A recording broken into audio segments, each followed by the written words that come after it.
All right, thanks guys for coming in tonight. I want to really quick say I won't be waiting in the future classes to get started. So I send the link out 10 minutes before we start. I expect you to get here between that time unless you have some technical issues, and that's when you email me and I'll get that taken care of. But outside of that, if you're not here by uh it's 6 p.m. my time, whatever it is time it starts for you, if you're not here by that time, then you're probably going to miss out because I'm going to just go ahead and get started.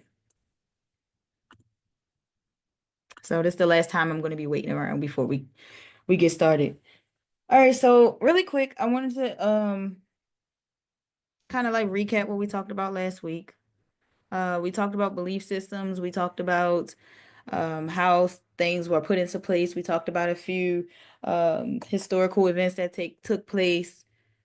And we kind of just like got the groundwork started when it comes to this process. But there's a whole lot more to unpack when it comes to how all of this goes into play to begin with, that we'll be getting into this week and the other weeks coming in. But today we're going to just be digging into like the birth certificate system and how trauma and subconscious programming is how they play a role in, you know, how things are the way they are. Let me see. I think somebody.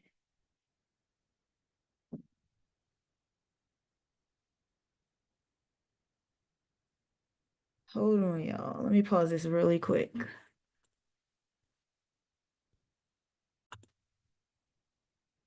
All right, so there are some things that are happening right now in mainstream media that I want to quickly discuss that has a lot to do with subconscious programming. Um, I'm not into any of this stuff. I didn't even know that the Super Bowl took place until I heard somebody say something about it, and then I started seeing videos on TikTok about it. Anyway, a lot of people are hung up on this halftime show that took place, and they're putting a lot of energy into it, whether they are interpreting it, decoding it, whatever. And different people are breaking it down from different perspectives, right? So, what I have to say about that for any of you here, on this journey, there will be many distractions, and those distractions are things like that. And you have to know that that's not something that you're supposed to get involved in. Okay. If you're on this journey, you're going to, and the more you get, like, learn, the more knowledge that you acquire, you're going to realize that the things that you used to be entertained by no longer entertain you. And it's not like you're acting as if you're better than anybody. It's a natural occurrence that happens because your intelligence levels have increased. So it makes it a lot harder to be easily entertained. The only things that are going to start to entertain you are things that are teaching you or feeding you or edifying your soul. Okay. So there's going to be things that you're no longer going to be into. Like you're not going to be into the orchestrated, well scripted, planned out sports and holidays and all that kind of stuff. That stuff's just going to start to be weird. Okay. So I say all of this to say there are some things that are taking place due to some of the stuff that Donald Trump is having done, like deportation of illegal immigrants and things of that nature. There are people who are protesting of different um, I'm going to say social racial groups, okay? Because I don't subscribe to race thing. That's a mentality. It's not a reality. But anyway, there's a thing going around where they're expecting the so-called black community to fight for them during things that's going on with their community. All right. And the so-called black community is not indulging in it because the so-called black community is looking at it so much when we were going through all of this. Now you're finally getting to see a battle that doesn't belong to us. Okay. Halftime show it was directly orchestrated to get the attention of the so-called black community to mess with your emotions. Because if anybody remembers from last week when I was speaking about how the brain has two different hemispheres and how each hemisphere picks up or gives off something different, right? And I was speaking about how when emotions is tied to a belief system or a belief or anything of that nature, and I did any of those things, then your logical part of your brain, it does not pick up on, it cannot analyze the information properly because your emotions is attached to it. So anytime that your emotions is attached to something, it is causing you to lose your ability to logically reason and analyze something for truth or anything of that nature. Okay? So they're trying to get the emotions of the so-called black people roused up because they need us to start a revolution. The revolution will not be televised. If you ever take some time out and go read or listen to that, it is socially driven. These things are planned. No, Kendrick Lamar is not like us. He's telling you they not like us. The they is us versus them. The ones who know and the ones who do not. That's it. It's all about the enlightened ones and the ones who are walking dead. All right? The ones who are consciously aware, the ones who are not. The ones who have risen to be Christ, the ones who are not. The ones who are living in heaven versus the ones who are living in hell. They not like us. That is what that means. It is not him saying they not like us, white black thing. No, they use the people that they wanted for this to go down. All right? If you look up Kendrick Lamar, he is a business. That name is, it's an LLC. It's a corporation. All right? So this whole black white thing, this division that they're trying to keep going, is all a part of their system that they see is falling and being dismantled right before we, like right before their eyes. And it's just causing them to be desperate and to do anything at this point. It's causing them to do anything at this point to keep our attention so that they can energy harvest for their benefit, okay? So do not get wrapped up or involved in any of the stuff that is happening. Just sit back and enjoy the ride because things are going to be better for us. Things are going to get better for us. And I'm not talking about us like, oh, just black people, oh, just white people, oh, just this people. No, us, those who are in the know of the truth, those who are steadfast on the mission to truth. All right, that is what it is. If you've been divinely guided to follow this truth, then life for you only gets better. All right, there's no fear, there's no harm, there's none of that stuff because you are divinely protected based off of how consciously aware you are of your reality. This reality is a mental reality. This is why they put us in mental chains. How can you put someone in mental chains? Through subconscious programming because you understand how the brain works. You understand that the brain is as programmable as a computer. It literally is. Okay? So, with all of that being said, we have to remember that those who put things in front of us, because they're not anybody's power. They are not the powers that be. They are not the powers who were. They are never the power of anything. The power is within us. So we don't want to give them that title anymore. They are the ones who put the things in front of us, okay? Those who put the things in front of us cause us to have, they can manipulate how we feel, how we react, and what we do based on them understanding how we work more than we understand how we work. Okay. And so this is how you're going to beat the system. You're going to beat the system by gaining knowledge. Knowledge is a scary thing. Every book that they gave you in school, in the library, any book that was easy for you to access is a lie. It is not helping you. It is programming you. Books that help you are not easily available. This is why I'm not really big on reading anymore. Because all you're doing is reading another person's perspective, which is another way to subconsciously program yourself. I fucking hate self-help books Because yes, all of that sounds good, but how is this really helping me? Because this is what you did. This is what worked for you. How do I know it's going to work for me? Everybody does not have the same path. So we have to learn how to look at life holistically because this life is nothing but a video game, a matrix. It's a bunch of numbers on a screen. And because we understand that and we have a perspective of us being all knowing, all powerful, omnipresent, we're literally everything at once. I am you and you are me. We are in a room of the same energy. Yes, it may seem like physically you're in this state, in this state, in this state, in this, and we're all in different places, but we're not.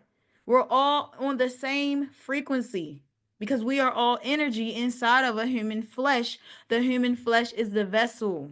This is why they call you a vessel. This is why they can match your birth to the birth of a vessel in the sea. You see? It's all wordplay. It's all mind. It's a whole.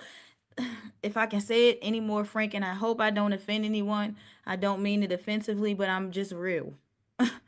This reality is a mental mind fuck. That's it.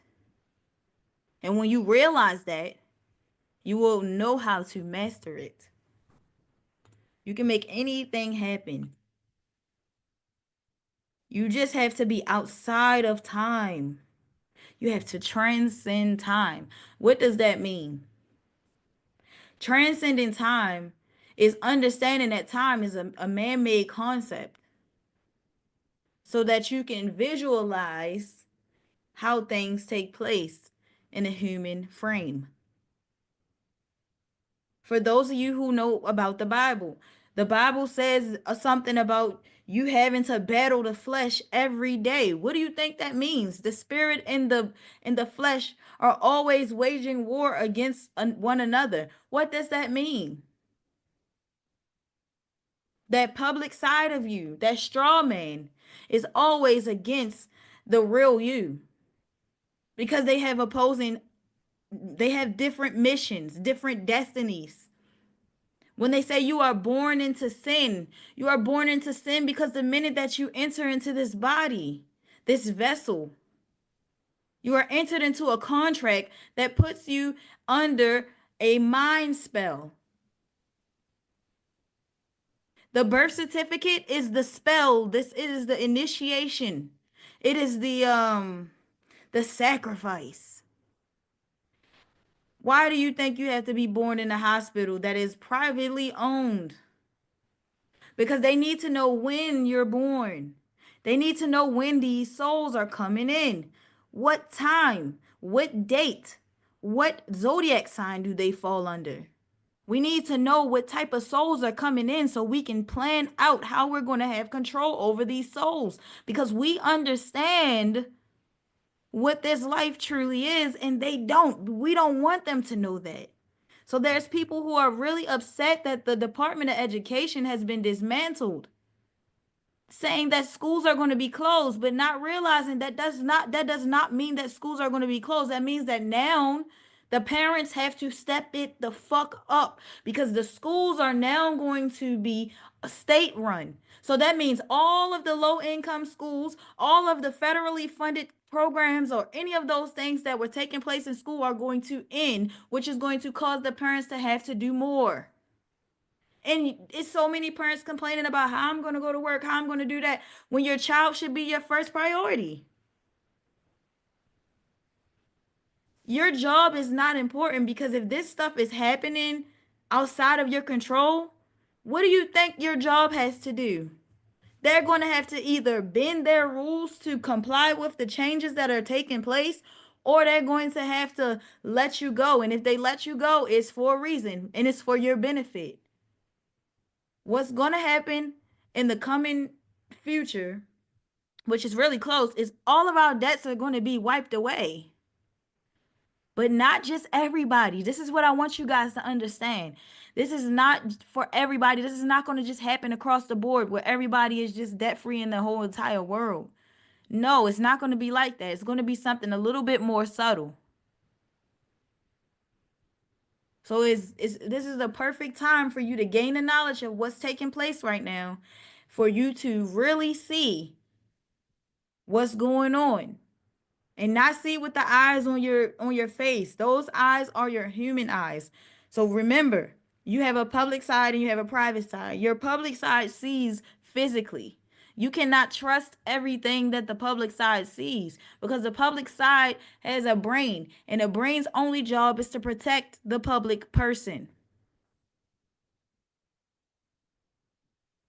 The eye that you can't see, that people don't believe is a true eye, is your spiritual eye, which is your pineal gland, which is also called your third eye, which is a major chakra center.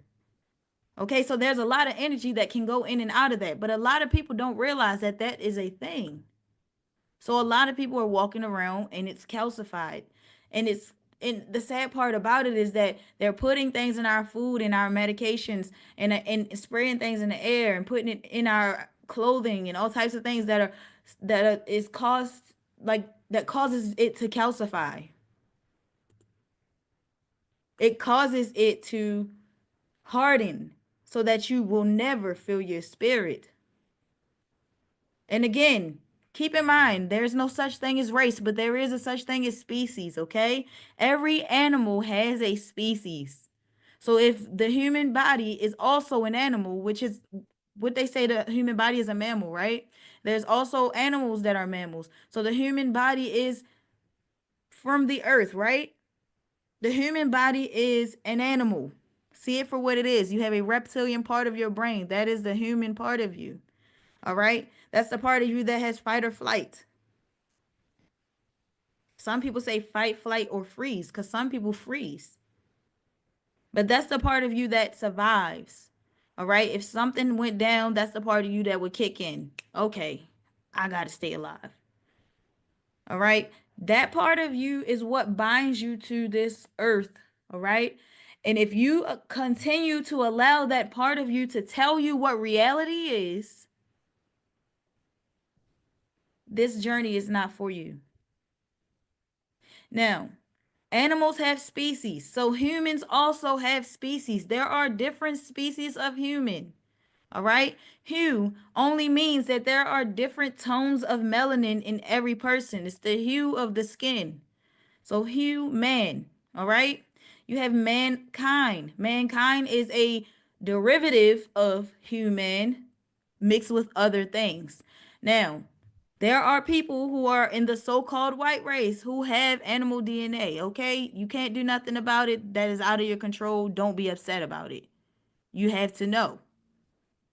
With this being said, there is scientific fact that there is a difference between how our bodies, people who have higher levels of melanin and people who have lower levels of melanin, process things, including information. Why? Because the sun allows us who have higher levels of melanin to absorb it, where it can come into our body and it can decalcify our third eye. Whereas though a person with less melanin cannot really be in the sun that much, because in all actuality, scientifically, you can look this up. I'm not just speaking off my emotions or anything. This is scientifically proven.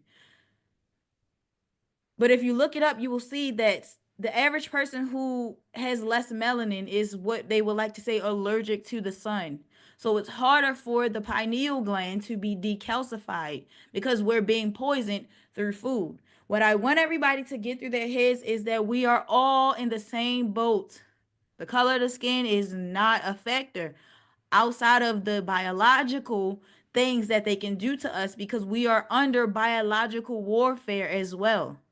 All right. Don't you think they know about the DNA of each and every one of us and the species of human we come from, so that they can understand how to attack us biologically? They do. They do not give us so-called black people and us so-called white people the same vaccinations. They can't. Our bodies don't operate exactly the same. They know this. But instead of them telling us the truth about that, all they're doing is keeping us divided from something that the human animal side of us can see physically, and that is a color difference in our skin. which is again under their system color of law. Now it's a lot of truth coming out. And people are mad from the so called black community at RFK for saying that the so called black community does not need as many vaccinations as the so called white community. This is scientific facts. Why are you mad at me? I'm trying to help you guys. What they're giving you is killing you faster because you don't need it. You have the ability to replicate DNA. Do you not see this? But no, they don't.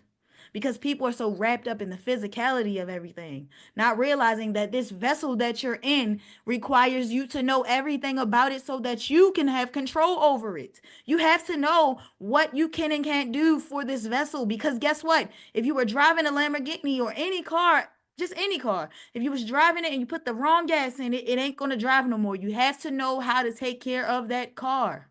You have to know how to take care of your vessel. So the things that you might not like in the ego, in the human side of you, has to be pushed to the side because guess what? This is the vessel I'm driving. I still have to get my point across. I still have to do my mission as the spirit in this vessel. So I can't allow these physical things to hold me back. I can't allow the opinion of people who believe that color is still a reality stop me because my mission is beyond what they can see.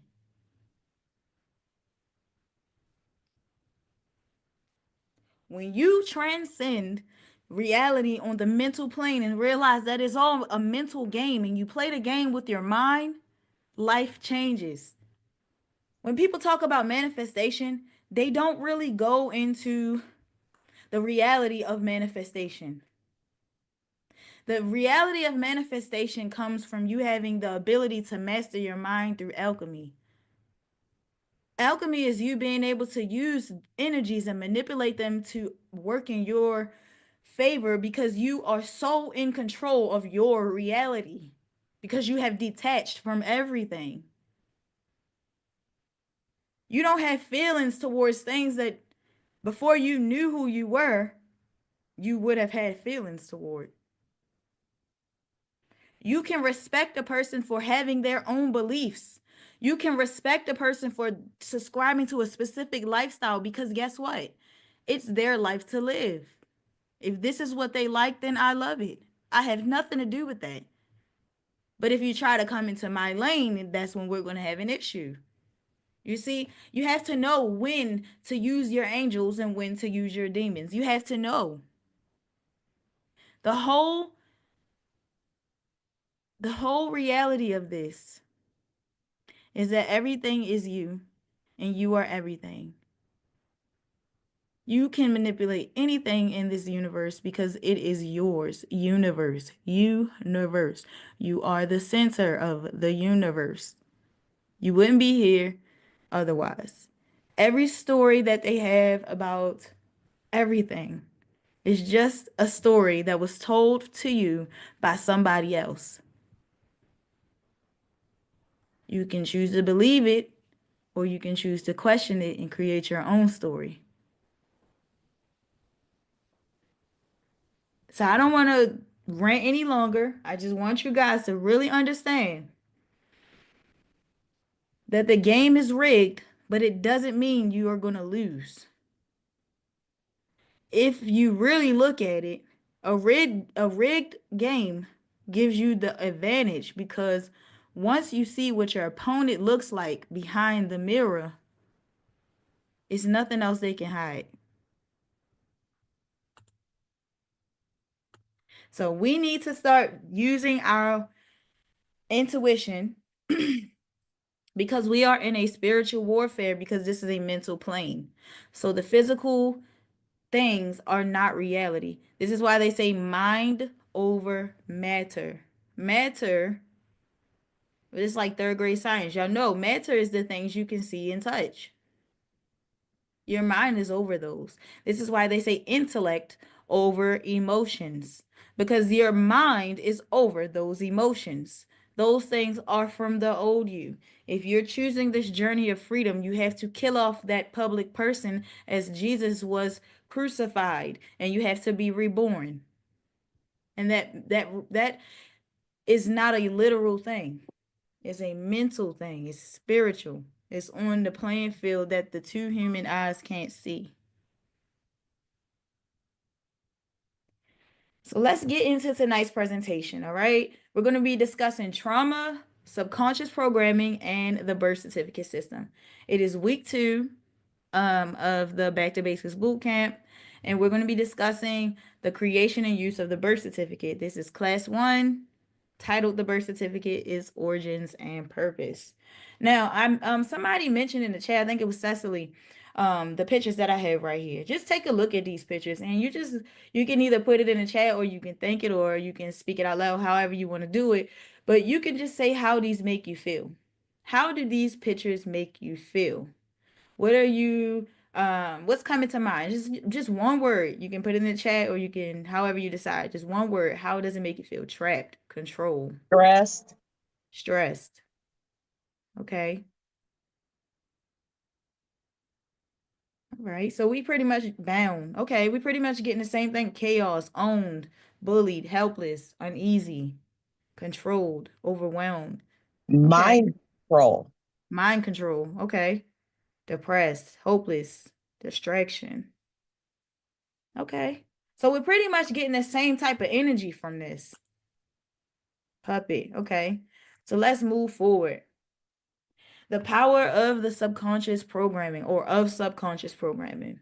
From the moment we are born, our mind is like a blank canvas, ready to absorb information, experiences, and beliefs from the world around us. This process is called subconscious programming. The way our environment, caregivers, institutions, and experiences shape our thoughts, emotions, and behaviors. However, when trauma is introduced, whether through personal experiences or systematic conditioning, it bypasses logic and deeply imprints itself into the subconscious mind. This makes individuals more susceptible to manipulation, brainwashing, and emotional control. The mental conditioning process that begins at birth is not accidental. It is systematic, deliberate, and structured to ensure compliance and control. One of the most significant ways this has been done is through the birth certificate system, which was designed to legally bind individuals to a corporate structure and remove them from their natural sovereignty. So everything they've done is well orchestrated. It is planned out. It has a purpose. It has an agenda behind it. So this goes back to the halftime show at the Super Bowl, even down to the Super Bowl itself. That game is even planned out. They already know who's going to win. They already know who's going to the Super Bowl. They know these things in advance because it's just like a movie. Like when people talk about the Bible or any holy book, they call it scriptures, not realizing that the root word of the word scriptures is script. Script. Like in a movie, like in a play, okay? Like it's an act. It needs a script shores. Also, one thing a lot of people don't realize is that the same language that they use for law, legalese, and all of that kind of stuff is the same language the Bible is written in. Excuse me. Because Rome is still in control in some way, shape, or form. The shadow government is a form of Rome and other entities mixed together, okay? The deep state. Yeah, that's what people call them, the deep state. They are a form of a whole lot of different governments, or wealthy people or bankers or whatever you want to call them, that share the same vision when it comes to the society. So let's talk about how trauma impacts the subconscious mind. The mind is a blank canvas at birth. At birth, an infant has no preconceived notions of the world. The subconscious mind is highly absorbent, meaning that whatever is introduced at an early age becomes the foundation of their belief systems. Okay? Children up to the age of 7 operate primarily in theta brainwave state, which is the same state used in hypnosis. You think they don't know this? This is why they made schooling start so young. They're getting them at 3 in some places. And then you have the child care, like the daycare centers that get the children at 6 months, 3 months. Your child is away from you. So your child is being subconsciously programmed by a whole bunch of other people who have been subconsciously programmed by a whole bunch of other people who have been subconsciously programmed by a whole bunch of other people who has been. You see how exhausting that is for me to say? That's how exhausting that is for your child, for you, for your parents, for their parents, for their parents, parents. It's a cycle of the same thing over and over and over. And we expect the average person who does not know this to wake up when they have been programmed at the tender age where your brain is a sponge and it soaks up everything around it. This is why people say I'm a product of my environment, because they've been programmed by that environment, so they only know subconsciously how to act like that environment. And see, this is how they can keep stereotypes alive from different communities, because they have subconsciously programmed groups of people to act and do and be a certain way so that they can have the world look, that world that does not understand how the mind works. They can have the world look and say, oh, they some niggas. They ain't nothing but a bunch of niggas. Oh, they ain't but nothing but a bunch of cracker rednecks. Oh, they ain't nothing but a bunch of wetback spics. Oh, like these, all of this stuff comes from you not understanding that the mind can be programmed and people can be reprogrammed. If you can be programmed to begin with, then that means I can undo that program and reprogram myself. Who told me that who told me that I'm black? Did I tell myself that, or did I just wake up one day and you're black? According to who? You see? So again, understand that there are different waves that your brain go through. When you're watching TV, your brain goes into beta brainwave state. Okay, beta is where your subconscious mind can be programmed as an adult once you pass the age of 7. So once you get 8 and up, you go into beta brainwave state. And beta is when you're sitting at the TV watching TV, you're scrolling on social media, you're sitting down listening to a lecture, you're at a concert, all of that kind of stuff that puts you in beta. So your subconscious is wide open, and everything, when I say everything that you watch, everything that you listen to, everything that you indulge in that is given to you by those people who give you things, who reward you for being a quiet slave, it is subconsciously programming, it's subconsciously tampered with. It's spells put on it. It's something called backmasking, where if you played the message backward, you would hear the subconscious programmed message that is dubbed on top of or behind. They dub it behind the main sound or whatever it is that you're listening to. All right. This is why they allow comedians to get on stage and tell the truth. I'm doing air quotes when I say tell the truth. This is why they can scratch the surface of what people like to think is the truth. Okay. It's the hidden hand. All right. They're not on your side. They don't know you. Why would they be on your side? They have nothing to lose because they know you don't know yourself. So they're just gonna do what they're being paid to do. The court jester. There you have it. That's the most perfect way to put it. I love that. That is the perfect way to put it. So these people will get on stage like Dave Chappelle, Cat Williams, um, I forget some of the other ones, but they get on stage and they're air quotes telling you some truth.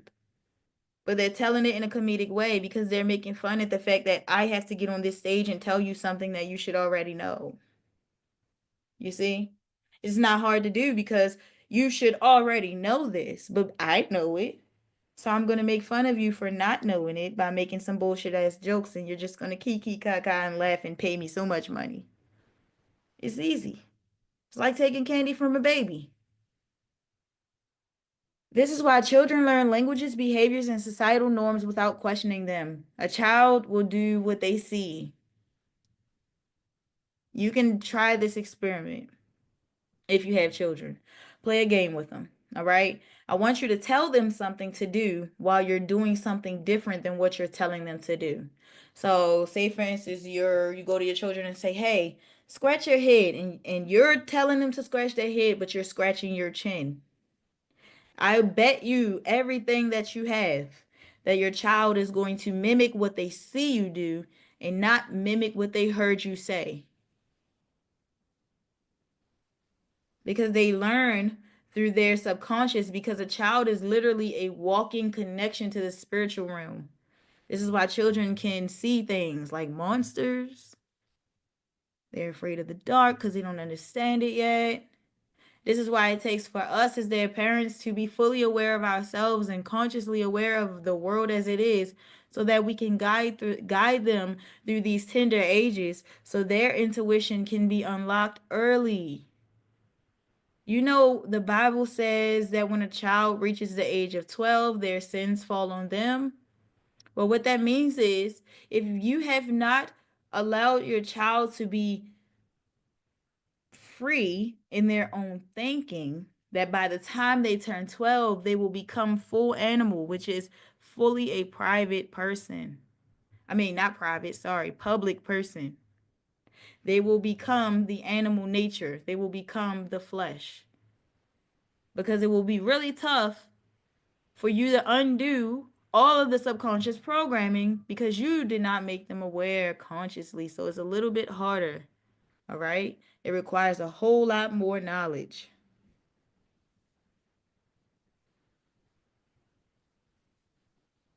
1 second. Let me pause this really quick. Again. All right. So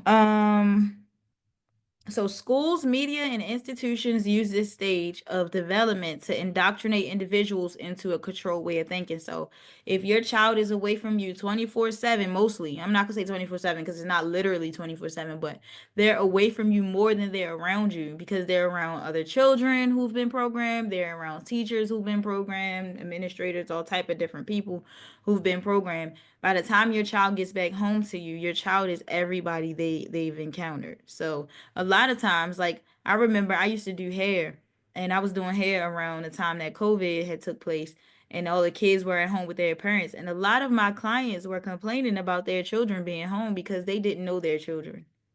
They're like, I can't wait till they go back. I can't wait. How can your children get on your nerves that bad if they're a reflection of you? And I lost a client by asking that question, but my point is, you are allowing a system to brainwash your next generation when you put them through their institutions. And this is why I try to explain to people that what Donald Trump is doing is a corporate takedown, because there has to be a new corporation that takes over that understands how to handle this position. All right, the corporation that's in control right now, they got a little bit out of hand because they've been in charge for so long. So dismantling the Department of Education will allow for parents to begin to bond with their children again and for them to really understand their children. In my opinion, I homeschool. And in my opinion, I feel like um, every child doesn't develop mentally at the same pace. And so every child should not be put on these systems that say, oh, because you're 14, you're supposed to be in seventh grade or eighth grade. Because you're 16, you're supposed to be in 11th grade. Like, just because I'm that age physically does not mean I'm that age mentally. And this is where they come up with all of these diagnoses like ADHD and autism and stuff like that, because they're like, oh, you're not like your peers. Not realizing that some people are neurodivergent, which just basically gives us an upper advantage to how we see the world. And there's actually nothing wrong with us. We're actually at a higher advantage than the neurotypical. But see, they don't want you to know this. So they'll put you through these IEP meetings, and they'll get you on some type of medication, and that is a way to keep you from being able to see the truth because the medication fools with your third eye. So because you were a child with what they called a disability, because you saw the world as it was, you were woke, not woke, you were born aware. All right? You were born aware, and they couldn't get you in theta brainwave state like the others around you. So you weren't easy to program. So they had to put you in their system by saying that something was abnormal so that they can get you on their medications so they could get you then medically induced into theta brainwave state. Any of the children that any of the people who remember when you were a child, if you were in the gate or gifted and talented programs or classes, or they ever pulled you out of class and did these like little tests and things with you, if you've experienced that, you've experienced it because you thought differently and they needed to do more to brainwash you. So what they did was did mass MK Ultra mind programming to us. Do you think they did not know who were being born? Didn't I tell you guys that they know who's coming through? For goodness sakes, the Vatican in Rome has a freaking telescope in it that's over, it's like $1 billion telescope called Lucifer 1 and Lucifer 2. Lucifer is the light bearer, okay? They know who's coming here. They know why you're coming here. It's not a surprise, okay? So we have to realize that there is a lot of programming that we have to break off of ourselves. So anything that we held on to before we got into this back to basics boot camp, we now have to put on the table to examine. Hold on, guys. My son walked in. Hey, guys. My bad. You said thankfully they missed you as a child, but it was still hard growing up undiagnosed. Same. Um, Tag at your school. Yep, y'all. So y'all remember the Gateway program, and it was called Tag at Your School. Uh, all of that. I was a special educator in my old life, and I do homeschool my child through a program, but it was with like-minded people who understand all of this. Yes, because it's really a setup. You say it happened when you was in fourth grade. Right. So we all have been put under some type of mind control, okay? If you have not been mentally controlled or put under MK Ultra while you were in school, then it happened to you at home, just watching TV. All right? The cartoons that we watch, the music videos. If you were like a 80s or 90s baby, then you're all about music videos. So we were programmed through music. That's exactly, actually, music is what got me started in looking into the things that was wrong with the world because I was 18 years old. It was 2008. I remember like yesterday.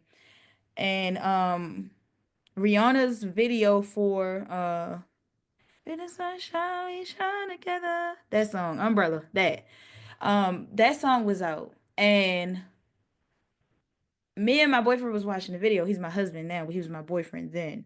We was watching the video, the music video, and it just didn't sit well. And we just like started pausing it and analyzing it, and then we started pulling stuff out, and we saw a whole lot of subliminal stuff in there. And that was the beginning of me uh looking into how they subconsciously program us. And so that whole, I would say from 2008 till around like 2000 15, 16, because music videos started fading out around that time. We didn't really watch them like that no more.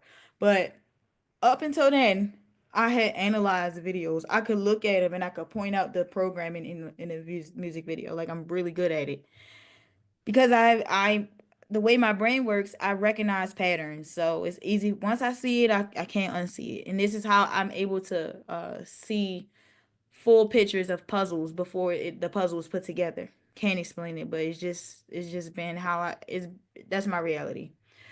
But You say you used to do mathematics easily and stop understanding because they made me show the work. Exactly. I never could understand math in school.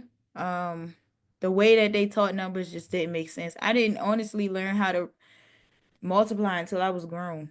I'm not even lying to y'all. Or divide. I couldn't understand it. Oh, Ren and Stimpy was horrible, and I always watch that. He said that's why our children are happy and all smiles before they start going to school. Mm-hmm. And then their attitude and personality changes after a while. Exactly. This is why a lot of people say the teenage years are so tough. And I'm like I talk to some people randomly, just like maybe in a store or something, and I'm like, oh yeah, I got a 13-year-old daughter, and they're like, oh my gosh, how do you handle her? And I'm like, easy, because she's regular, she's nice, she's cool. They're like, oh my gosh, when my daughter was 13, she was just as it's like because your daughter has a whole lot of external influences and mine doesn't. And people like to say that we gatekeep our children, but it's like, and from my observation and me understanding how the human brain works, you should gatekeep your children until they're old enough to have emotional intelligence and understand things on a higher perspective. Because when I went back into my healing journey through my childhood trauma and all that kind of stuff and started reanalyzing um some of the things that happened to me, I realized that when the Bible says, when I was a child, I thought as a child, I did as a child, but now I'm no longer a child. Listen, when I went back and analyzed a lot of my childhood trauma, I'm like, bro, if I had the understanding that I have now, I would have not never internalized these situations because looking at them, being able to go back in time, because time, remember, time is not real. So time doesn't happen linearly. Time happens in all directions. You're everywhere all at once. So you can literally go back in time because it's all mental. I go back in time and revisit these traumatic events and I'm like, none of this was mine. Take this back. It's not mine. I don't want it. This was all y'all, and y'all tried to inflict it on me, and I internalized it because I thought that what you were doing or saying to me was for me, and it wasn't. It was for you, and you just said it out loud because you're projecting. So after analyzing all those situations with a renewed mind, I'm like, yeah, I'm good now. The programming is off of me now. I see things as they are and it feels so familiar because it takes me back to when I was a young fresh child before the programming was set in or before it began when I before I went to school and I feel that same way like I could be my authentic self. When I first went to school and I tried being my authentic self, I couldn't be my authentic self because I got teased for being different. I got teased for being quiet. I got teased for having a gap. I got teased for having a big forehead. I got teased for this, teased for that, teased for this, teased for that. To a child who does not understand, I internalized everything that these children said about me, not realizing that these children are not getting the love that they need at home. And this is what's happening to them. And they're just saying what they say they're saying to you based off of how they feel. So for me, yes, my children are gate kept because my children have to learn about themselves before they can be friends with anybody. How can I have friends and I don't even know who I am? This is why you have so many identity crises as a teenager because you're trying to figure out who you are. You're trying to do this, you're trying to do that, but you're only doing these things based off of your external influences. It's not something that you truly want. And this is why you have these big meltdowns as a teenager because it's the physical manifestation of you being something you're not, of you trying to fight a battle you don't understand, of you being immature. So my children are immature in my mind. They are immature when it comes to this world. They cannot understand the complexities of everything in this world. So there is no need of me exposing them to things before their mind can handle it. So I don't. My children don't know who Sexy Red is. My children don't have Instagram. My children don't have TikTok. My children don't have YouTube. They don't have none of that stuff. They're children. My 13-year-old daughter acts like a 13-year-old, not a 25-year-old. They use their mind more than they play games or watch TV. They don't even watch TV. I try to get them to watch movies and they don't care for none of that stuff. So yes, If your child is innocent and does this, everybody likes to say, "Oh, the child's mind is like a sponge." So you know this. If you know this, why are you not protecting it? Instead, we want to keep them around toxic family members who were the reason why we had to go through what we went through based off of a title because we don't understand life. We are going off of everything based off of someone else's perspective, based off of someone else's feelings, based off of someone else's thoughts, emotions, however you want to label it, it's not your own. So when I tell people I don't talk to nobody in my family. My family is my husband and my children. I do not talk to my sisters. I do not talk to my mother, father. I do not talk to my cousins. I talk to no one. And they're like, but that's your mom.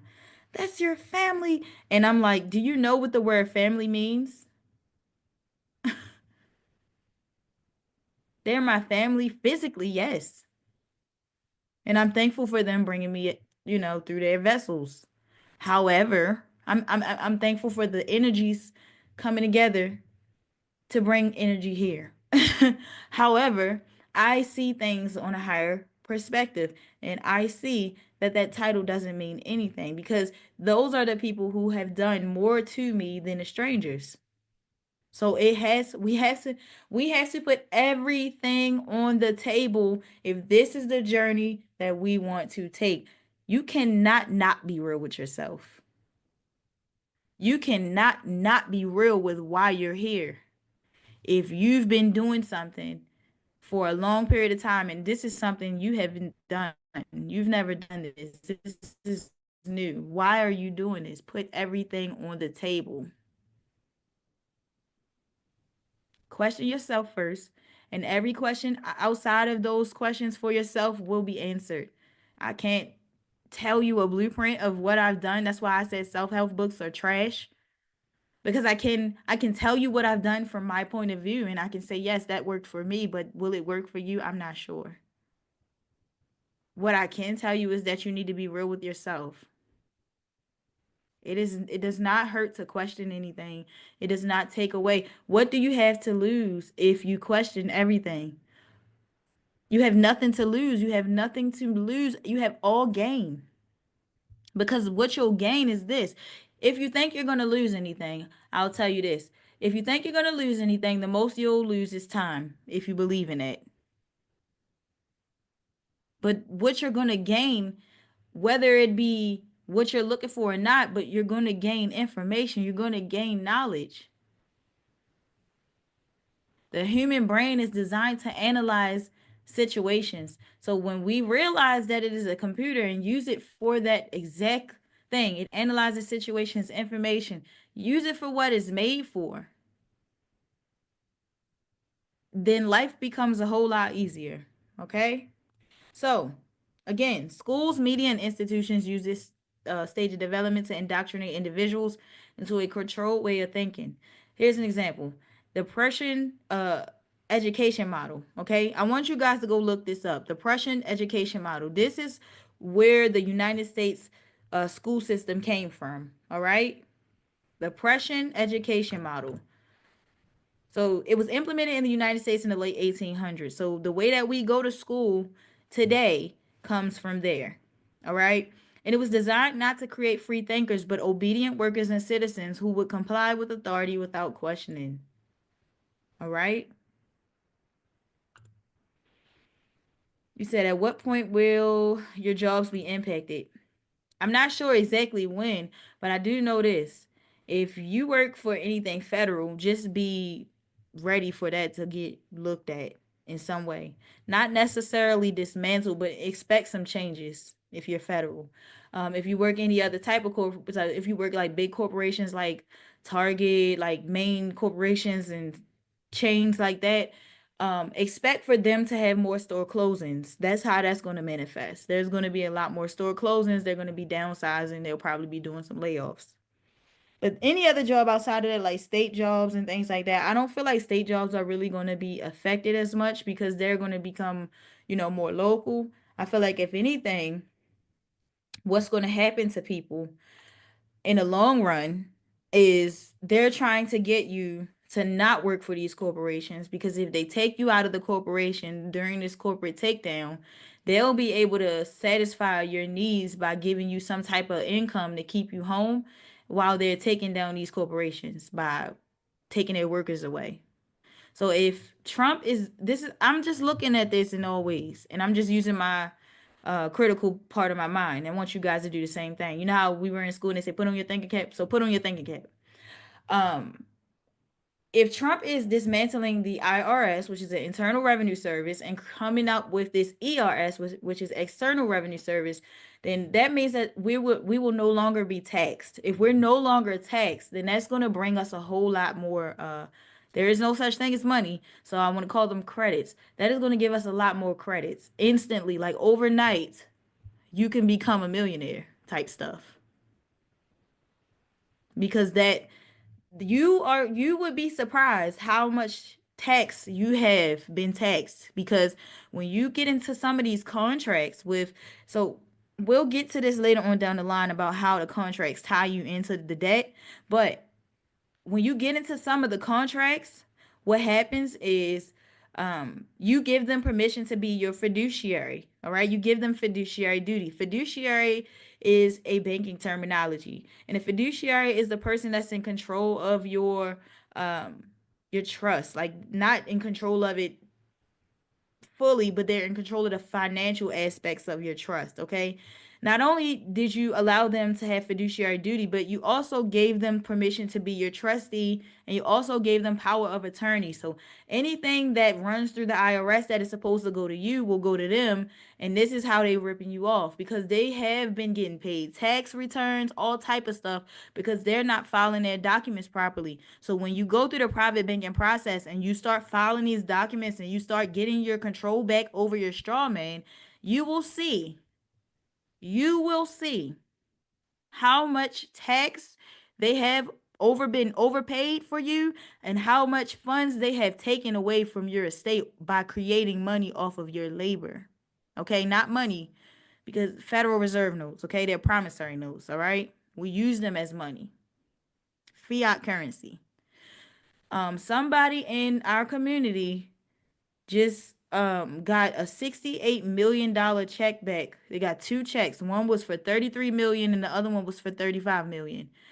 A lot of people, somebody cussed me out last night and told me to take them out of remove them from the group, because I sent the email out telling people about the win, because in their mind it sounds too good to be true. But I've showed proof of the IRS letter, and then the person that it happened to, he told the whole story of how it happened, how the two checks was in his mailbox.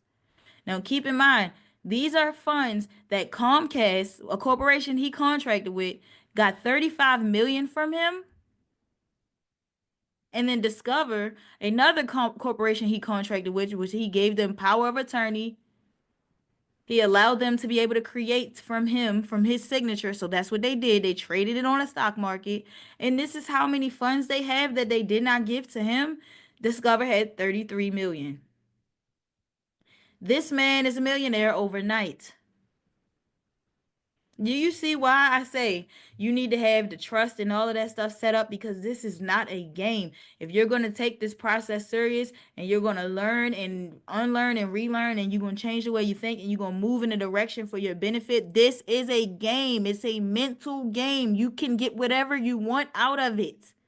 Nothing's impossible because you can control the outcome.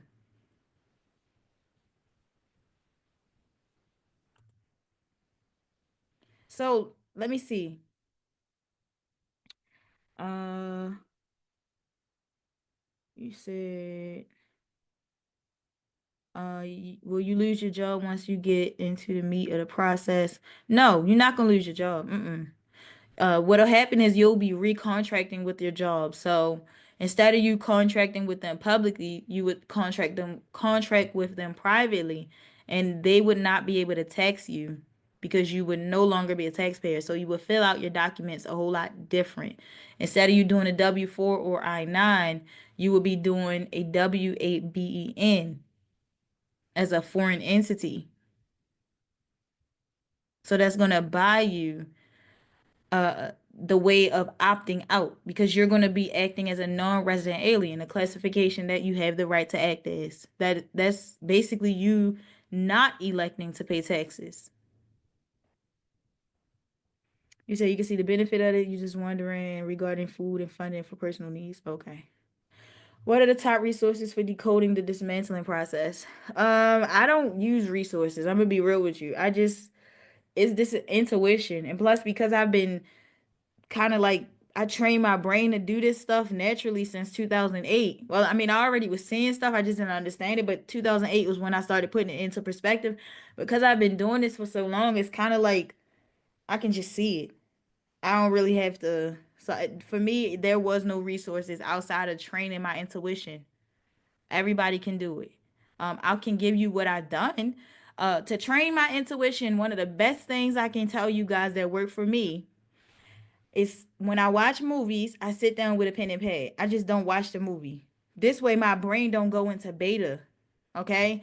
So if my brain don't go into beta, I can switch back from alpha. If I'm in alpha, alpha is when you're writing, thinking, doing that kind of stuff. So I'm switching from alpha to beta, which is keeping my mind active. And it's stopping me from being subconsciously programmed because I'm using my brain. I'm not just sitting there mindlessly, just like, watching a movie. So I get a pen and pad. Well, I don't do it anymore, but I did this for a while. I got a pen and pad and I will watch movies that I've seen already.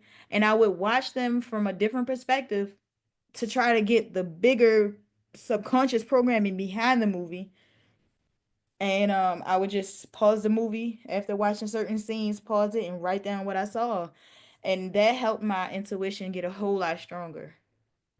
So you can try things like that.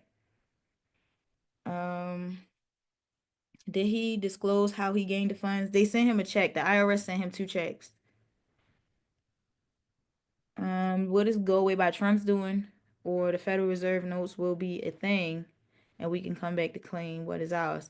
I don't think that this process is going anywhere anytime soon.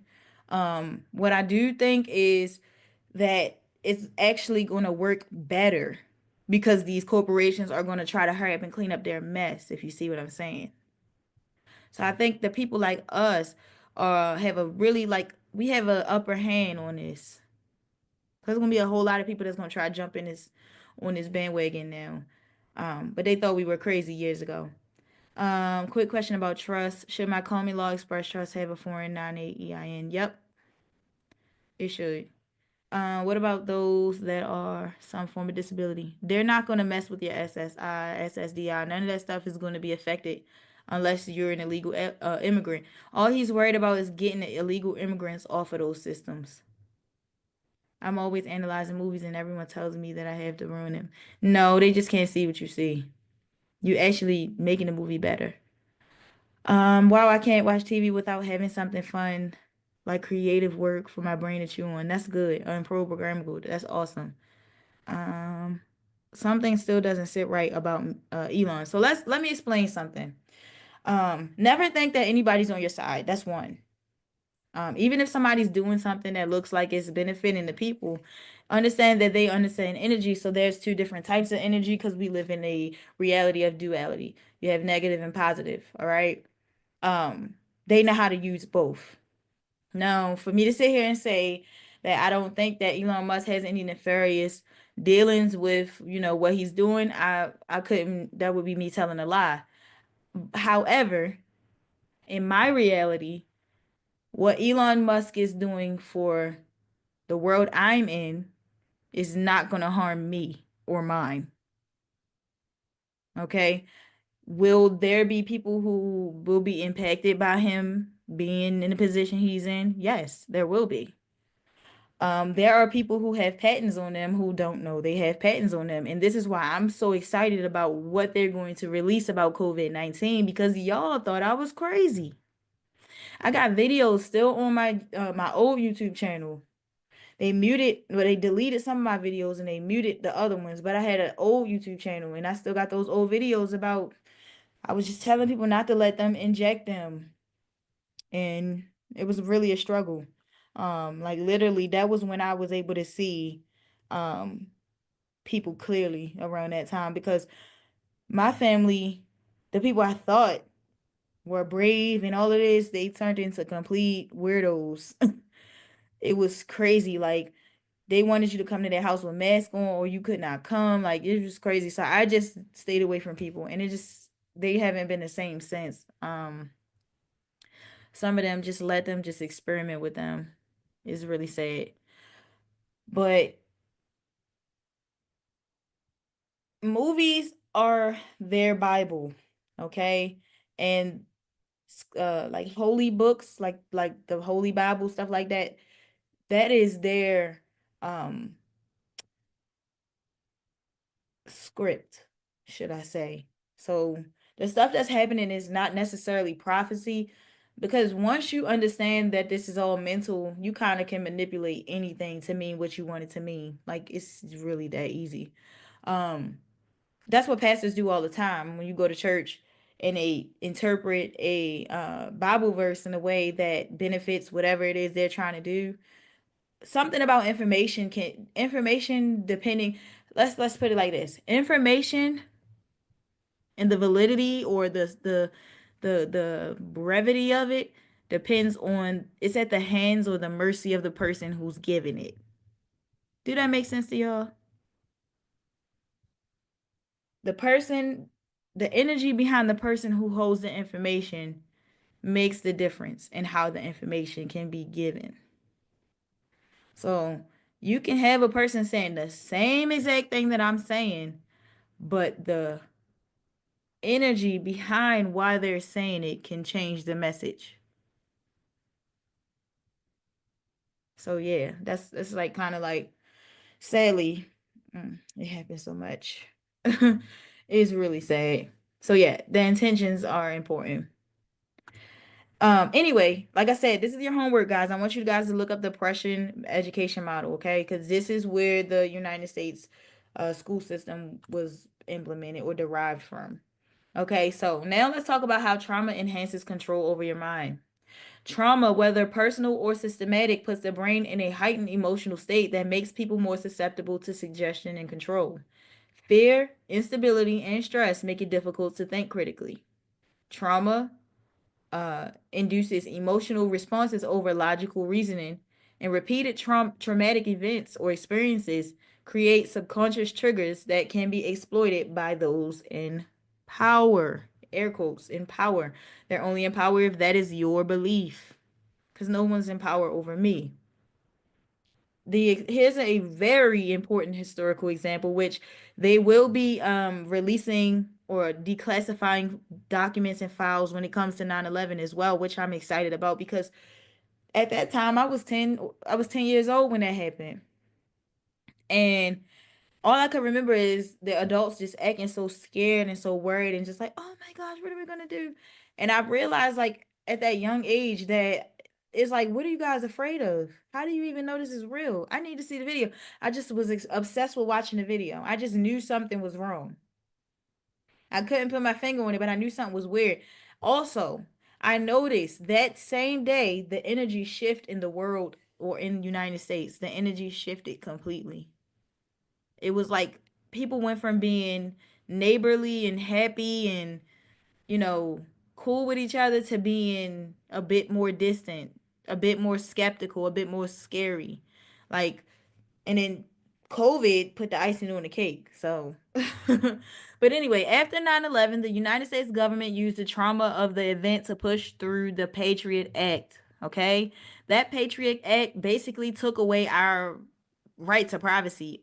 Like every time that something traumatic happened, they passed the act to take away something. They needed the fear and instability of the people to drive the energy so that they can do something to distract them in the background. So the Patriot Act increased surveillance and governmental control over private citizens. The emotional trauma of the event bypassed critical thinking and allowed sweeping changes to happen with little resistance. Remember, before 9/11, you could get on a plane with full size bottles of anything. Like you could just get on the plane. It was not that much security. After that, they could pretty much violate your rights. Go inside your bags, check stuff, take stuff out, throw it away, confiscate stuff, hold you against your will, which is kidnapping. So things change for the worse for us through their orchestrated events. When applied to personal trauma, it becomes clear how a wounded individual is easier to control, whether through financial systems, legal manipulation, or psychological warfare. Okay? So let's talk about how this ties into the birth certificate system. Because I know a lot of you are probably like, what all of this have to do with the birth certificate system? What's the point? All right. The point behind all of that is when we are born, our first official trauma is the removal of our sovereignty through the birth certificate system. Whether you're consciously aware of that taking place or not, there is a spiritual implication on that that holds some weight over you subconsciously. Okay? Because remember, the mental, we are in a mental plane, and that mental plane is above all physical things, mind over matter, intellect over emotions. Whenever you're going through something, in your day-to-day life, I want you to guys to start reminding yourself that it's mind over matter and intellect over emotions. This will help you to stay more aware of your emotions when they arise, and you'll be able to work through them. There's a reason why they're called emotions, because they're energy, and their energy that has to have motion. So when you feel those energies, you're supposed to move them through by exploring them. When you explore, why do I feel triggered by this? Why am I upset? Why am I sad? And you start looking into it, you can get to the bottom of it. Once you get to the bottom of it, you conquer it. So you'll realize that, oh, the only reason why I was triggered by this is because it reminded me of something that happened to me traumatic when I was young. Let me go and see what that traumatic event was. Oh, this is what it was? Well, I forgive myself. I can't forgive the other person because they haven't forgiven themselves. However, I hold nothing against them because I realize what they done to me or said to me is based off of the trauma that they have not healed themselves. And it's just a pattern of people hurting people. Hurt people, hurt people, hurt people, hurt people. People say it all the time.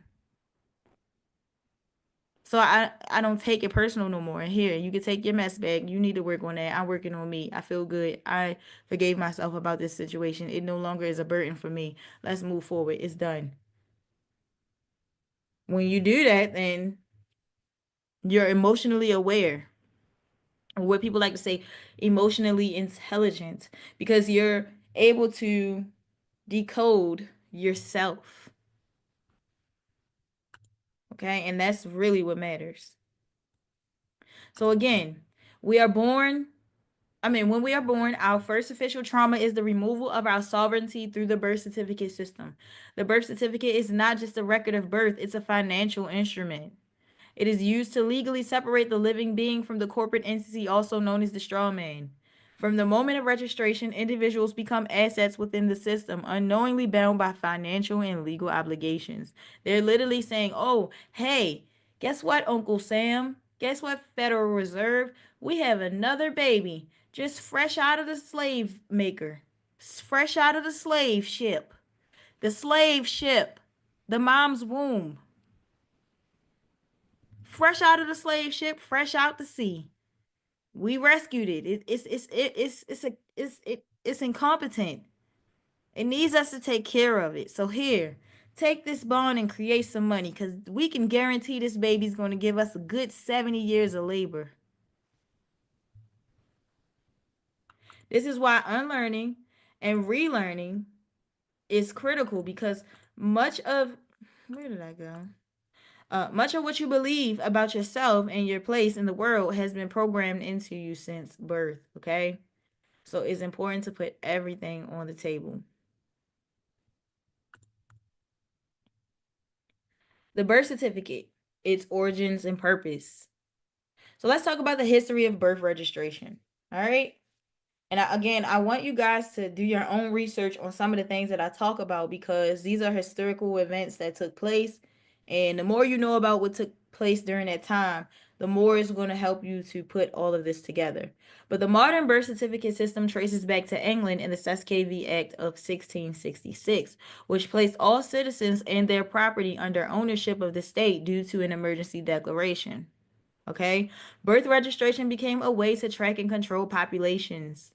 Now there are more when the birth certificate came out and the birth registration thing became a legality, meaning you had to do it by law, then they were more focused on the souls that were coming back into this realm. What type of souls are coming through? How can we keep this plan benefiting us? Well, we have to stay 50 steps, not 10, 50 steps ahead of them because they plan 50 years in advance. So they already know or they already knew how far this would go. They saw the end date. This is why they have the doomsday clock and it's just counting down and they keep saying the doomsday clock lost time, the doomsday clock this, the doomsday clock that. Okay? So, in the United States, sorry guys, birth registration became mandatory in the early 1900s, not for the benefit of individuals, but for the expansion of financial and governmental control. Every birth certificate is tied to a bond, which is traded on financial markets. Now let's talk about a historical fact. In 1933, Franklin D. Roosevelt removed the United States from the gold standard and instead used human labor and future productivity as collateral for national debt. That is when the people of the United States Corporation became surety for the debt of the bankers. This is when they had the ability to create money from thin air just because they could create bonds off of you. This is when birth certificates became directly tied to financial markets, as each registered citizen became an asset of the corporate United States.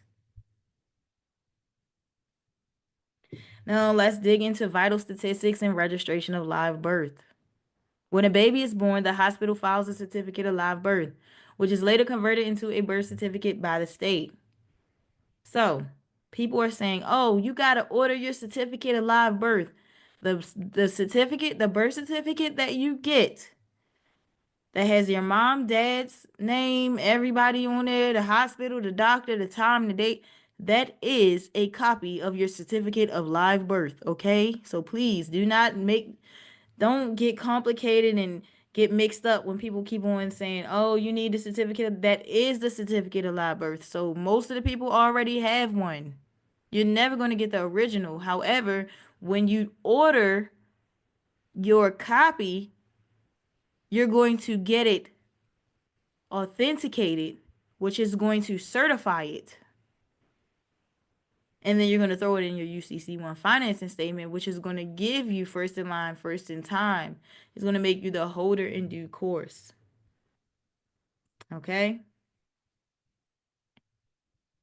The name of the school system was the Prussian, put it back on the screen, the Prussian education model.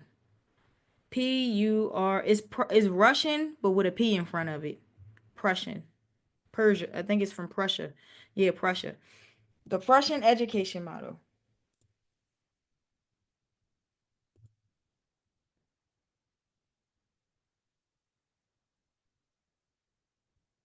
All right, so the original live birth record remains private. Okay, so you'll never get that one. You're never going to get that original live birth record. While the birth certificate is used as a public record. Now, keep in mind, after your mom had you, they take you and they put you on a table, they examine you, they check how many fingers and toes you have and all that kind of stuff. What else do?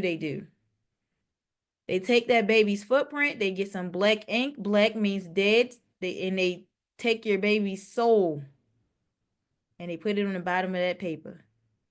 And that's going to show that there was a live birth. But we're going to register the death publicly as a live birth. But privately, we're going to register it as another slave, another dead man, another corporation, because we're going to create a corporation out of it. The birth certificate is assigned a QSIP number and traded as a financial bond. The real person, which is the living soul, the fire inside, the spirit that animates you, is separate from the legal person, which is a corporate entity. And most people unknowingly operate under the corporate entity for their entire lives. When they send you mail, that's not you. That's a corporate entity that was created for you.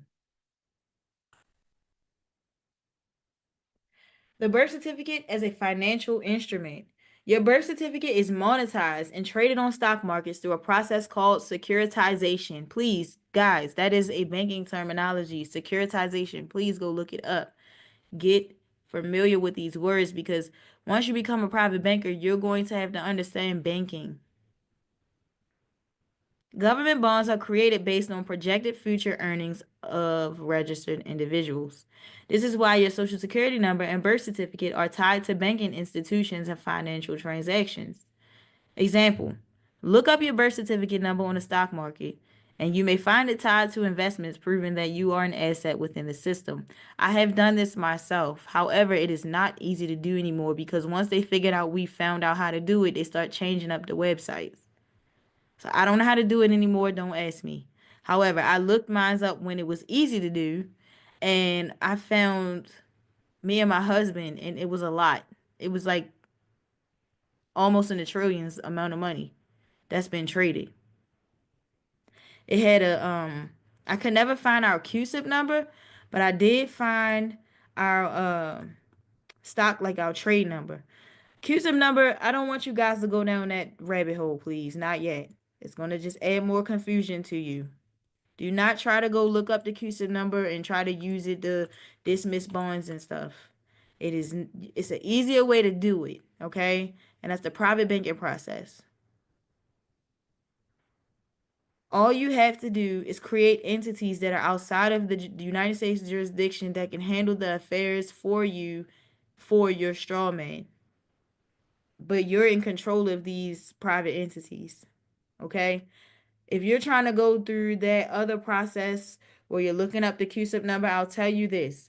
A lot of people who have done this ended up getting in trouble for trying to use it, and then they would say, oh, they're committing fraud.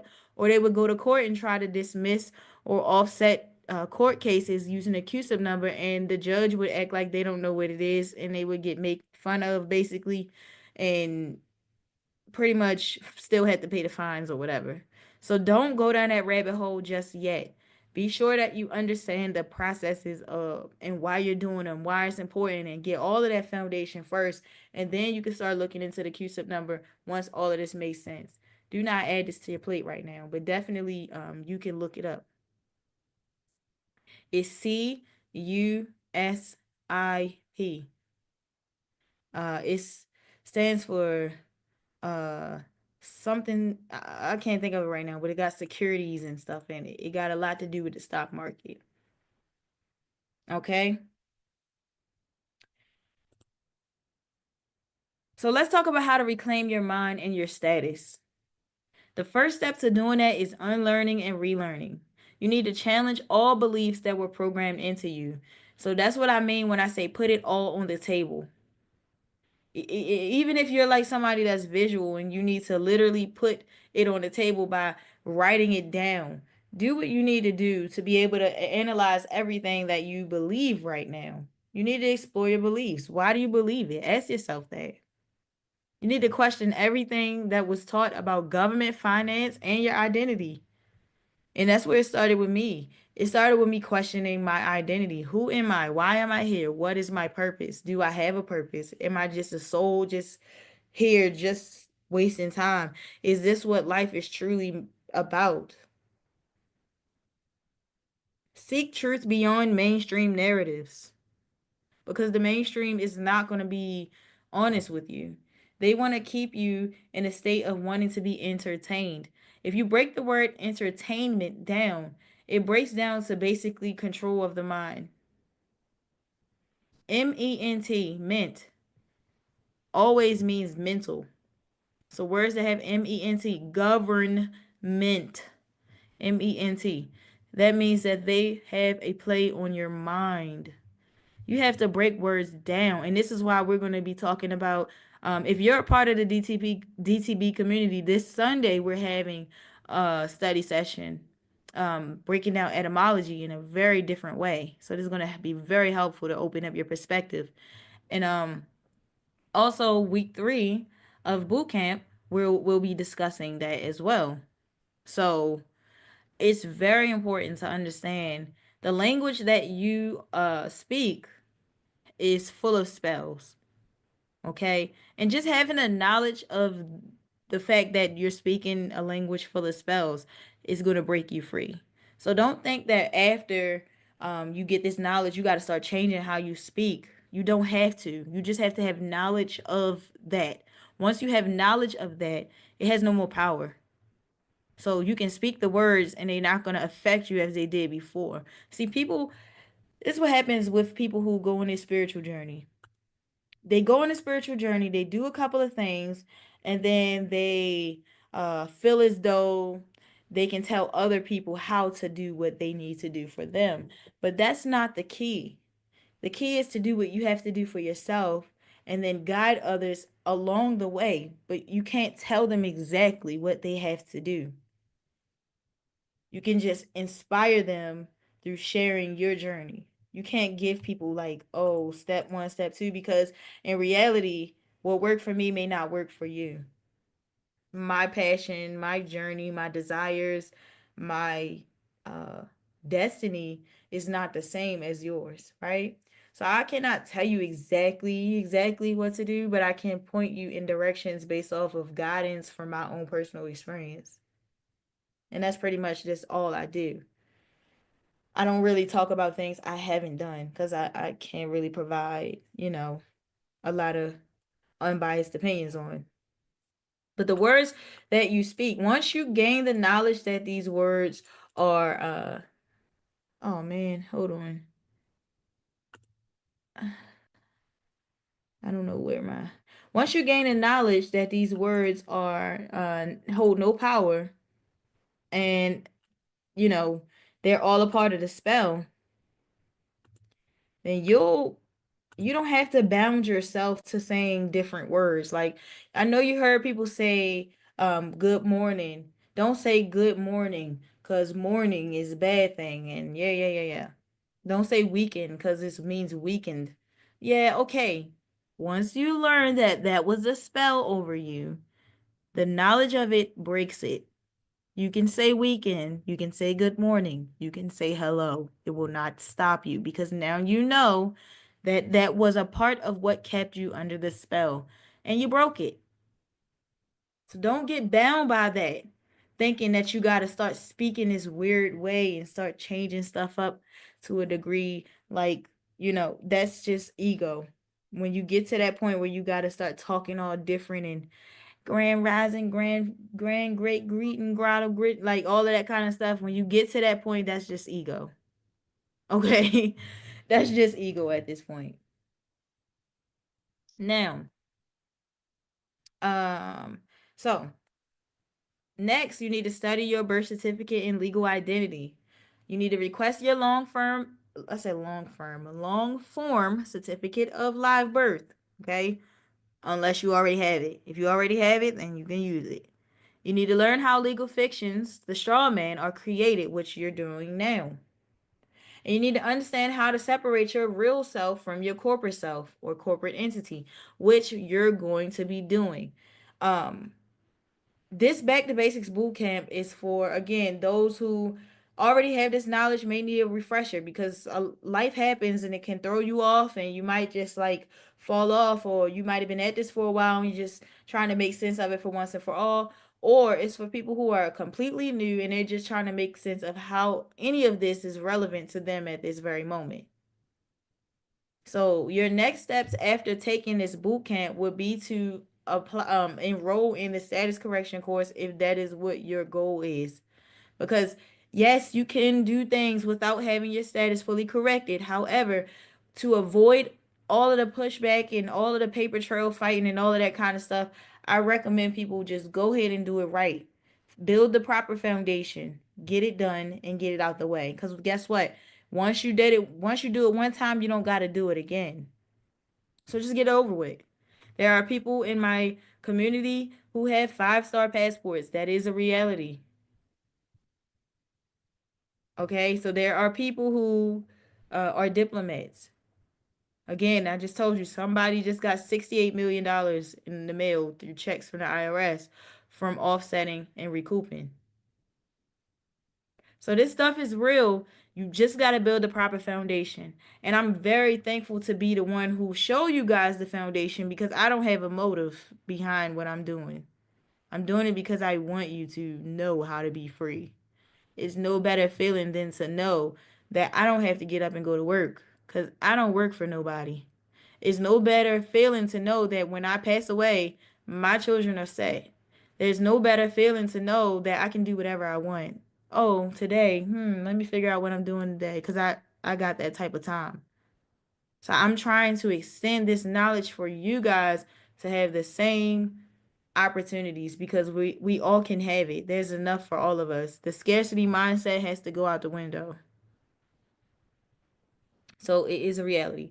So again, you will learn more about the certificate of live birth and all of that kind of stuff if you enroll in a status correction course or if you continue to do these studies on your own. You don't necessarily have to join the DTB community. Um, you can send me an email and request free information. I'll give you an email with full of free information, and you can go on about your business and study all of that stuff. And it's enough information in there to get you a good head start to get, to do it independently. But the DTB community is for those who want to network with like-minded individuals and have that support behind them while they're doing this process. So then you will take those steps towards your status correction by learning how to properly reclaim your legal standing. You will understand private banking and how to control your financial identity.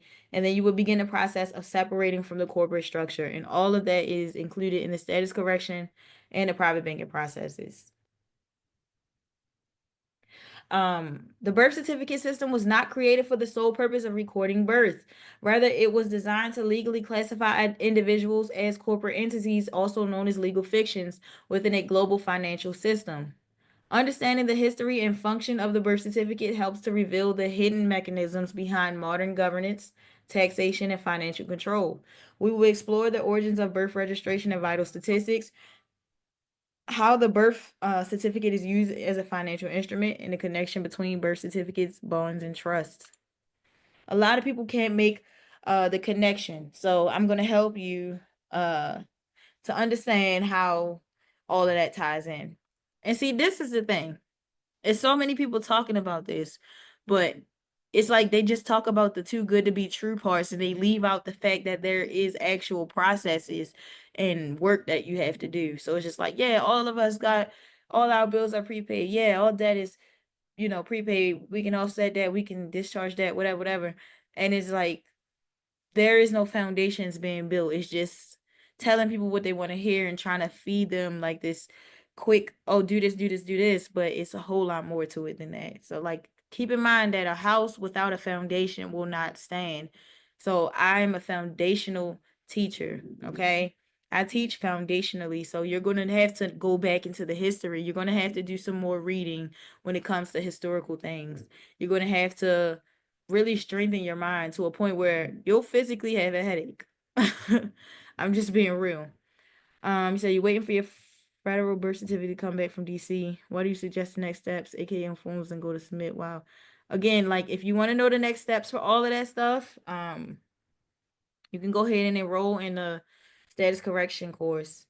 But I would not suggest you guys that are new to this do any enrolling or starting on status correction until the boot camp is over so you can have the full picture of why things are the way they are.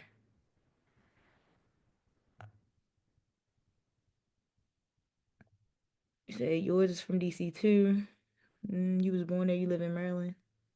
With a letter. Yeah, so don't worry about that. Don't worry about any of the working parts right now because I want you to fully comprehend everything before we even get to that part. So sometimes we jump the gun.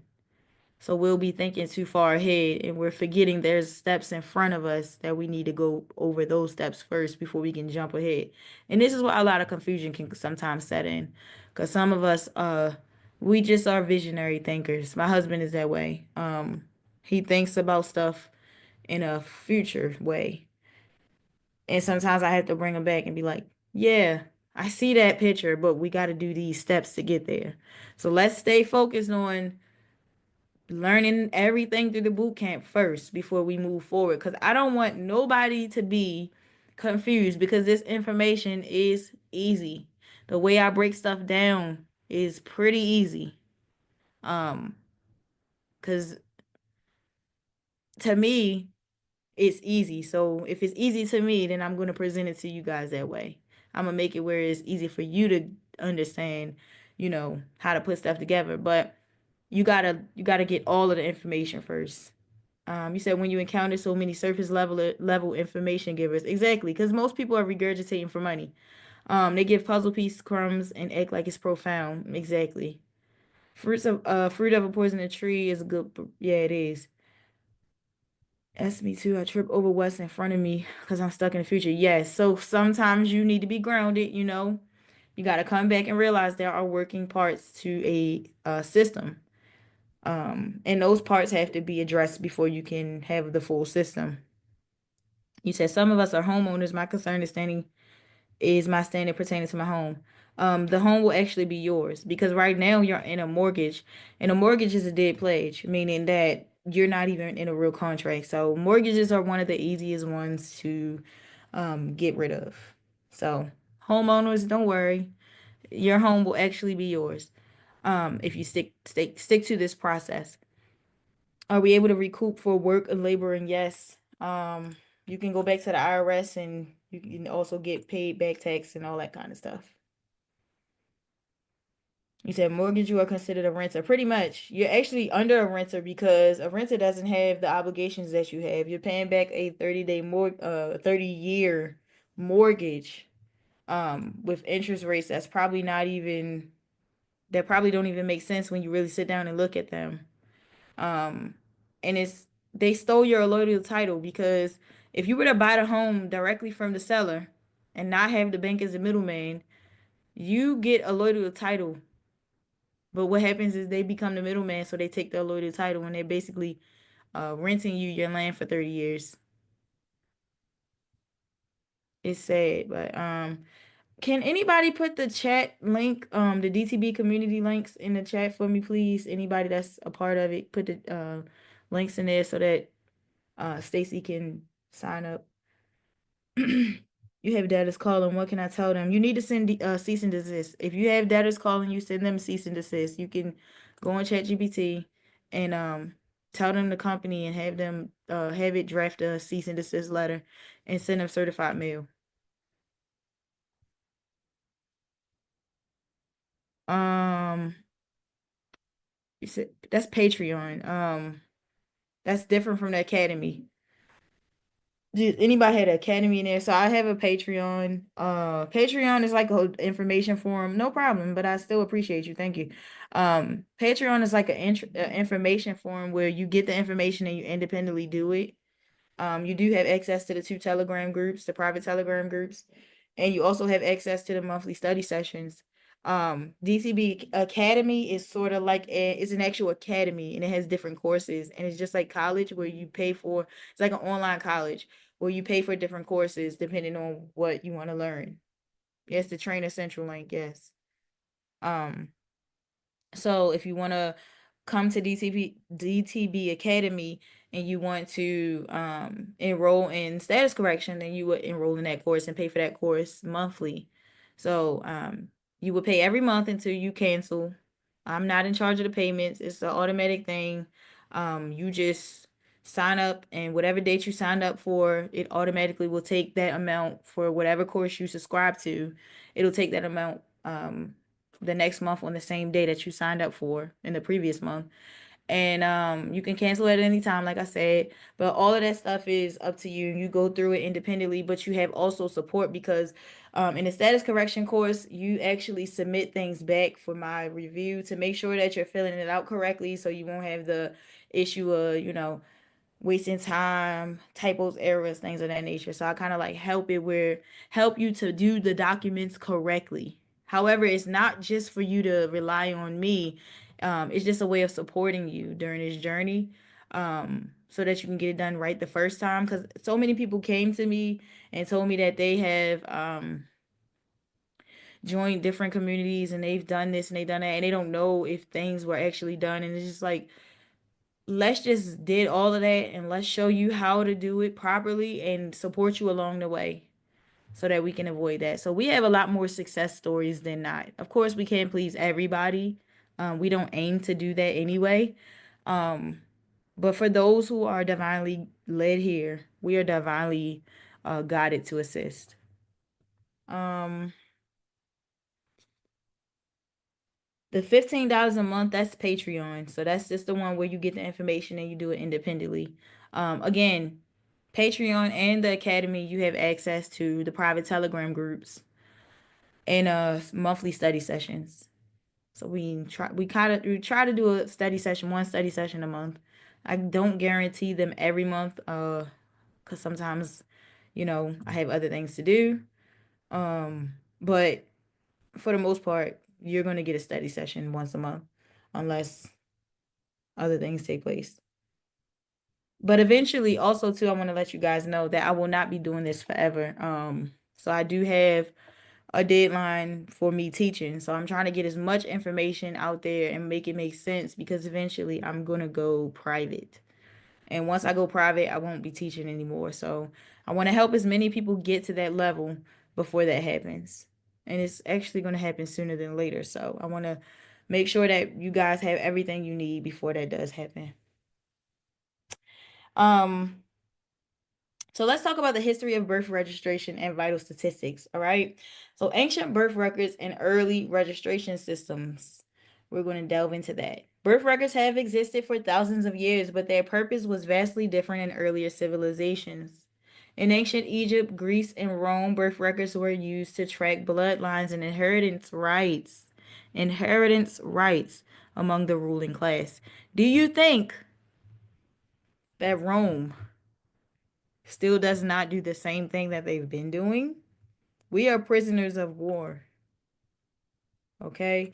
Prisoners of war are always bound to the history given to them because the history that is given to them through the point of view of the victor.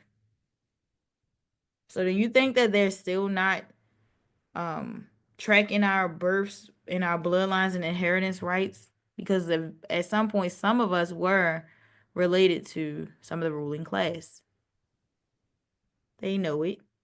In medieval Europe, churches were responsible for keeping birth and baptism records, primarily to maintain control over religious ties and obligations.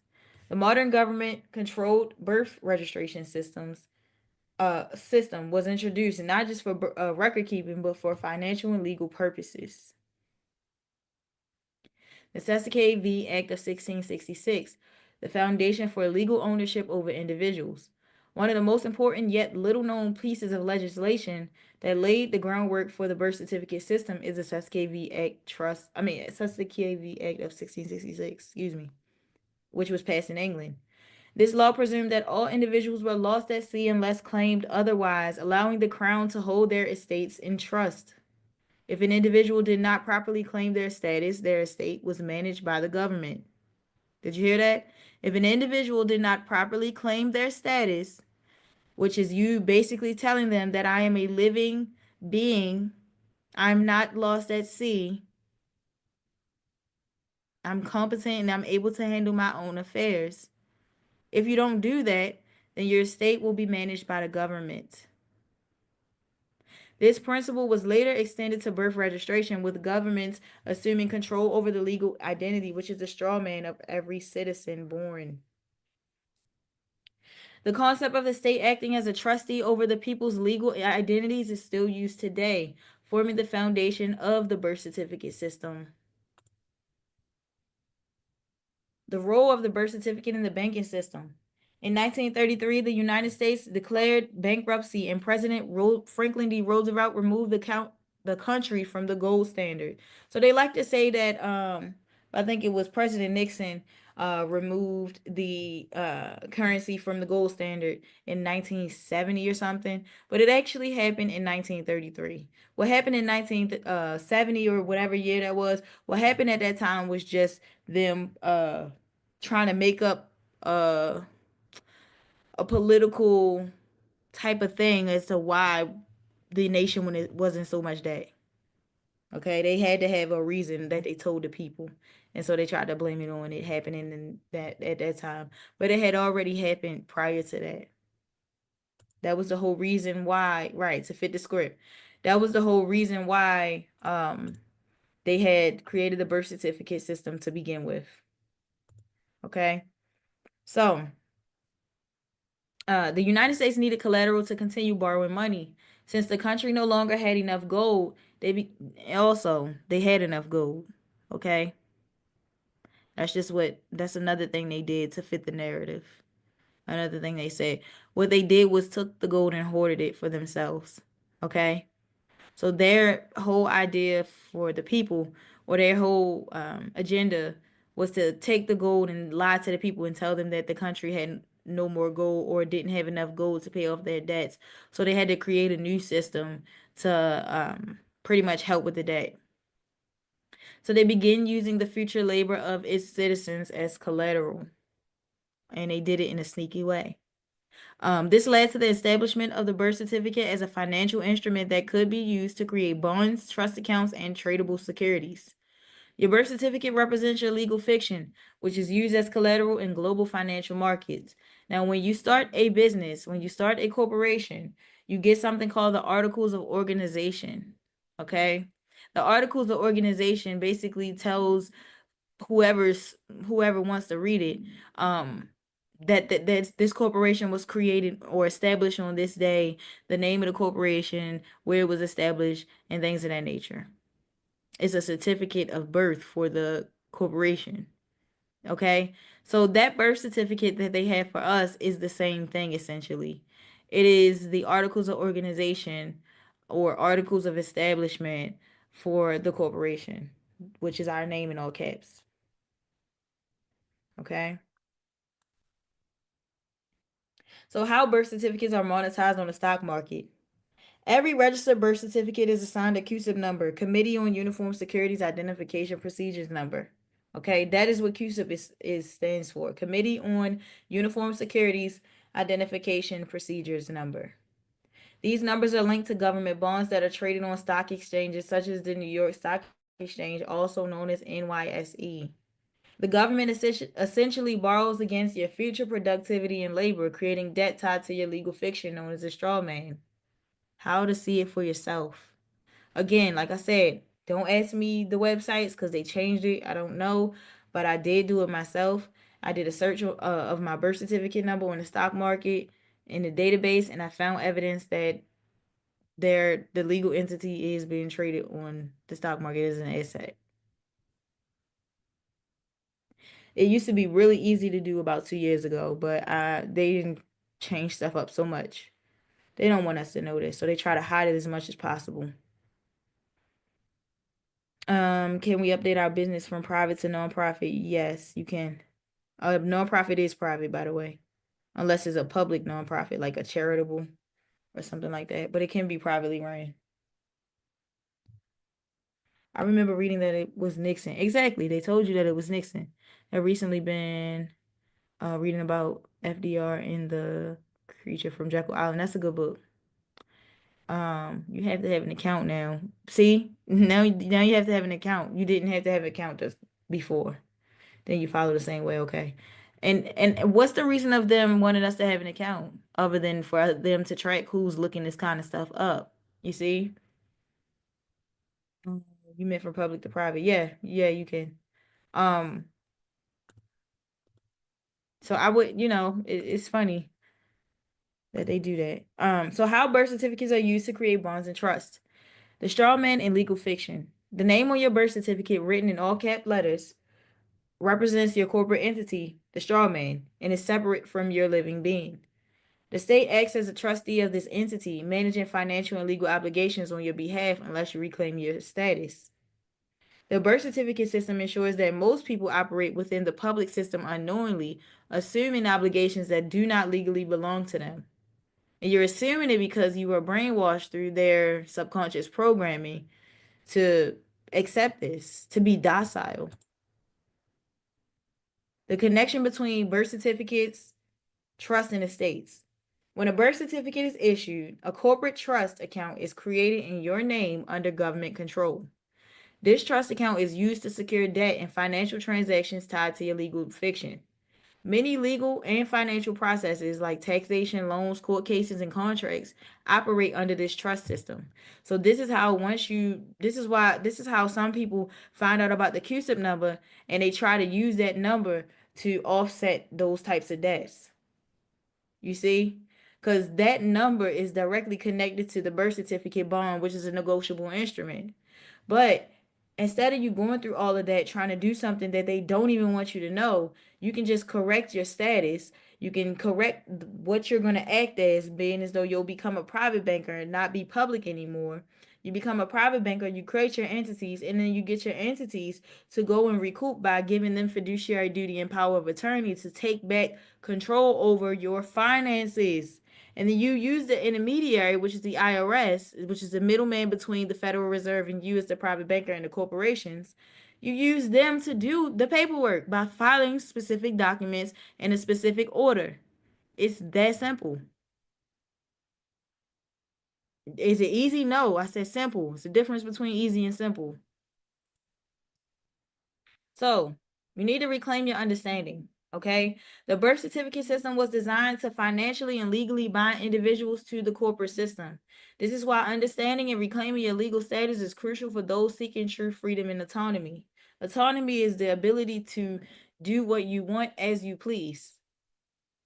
By studying and unlearning old programming, you can begin to separate yourself from financial obligations tied to your legal fiction. The key is awareness. This is so rude. I hate when they do this. The key is awareness. Once you know the truth, you can take action. So you have to know. Again, that goes back to me saying put everything on the table. Because when you put everything on the table, you can analyze it all at once. And you'll realize that most of the things that you hold on to don't belong to you. Once you give them back, then you're able to open and unlock another layer of truth, which will then unlock another part of your brain that you probably didn't even know was a part of your brain, because we have been programmed to operate on one, like in one way. I guess to scare people for doing it. My certificate of live birth is from Kelly and it's upper and lowercase. Doesn't matter. It's still a corporation. Even if it's not in all caps, it's still a corporation. All caps is just like the most formal way to write it. But even the way they taught us in school is not the right way. And again, we'll be diving into that more in once we get to was it week 3, I believe. So let's go. Hold on, guys.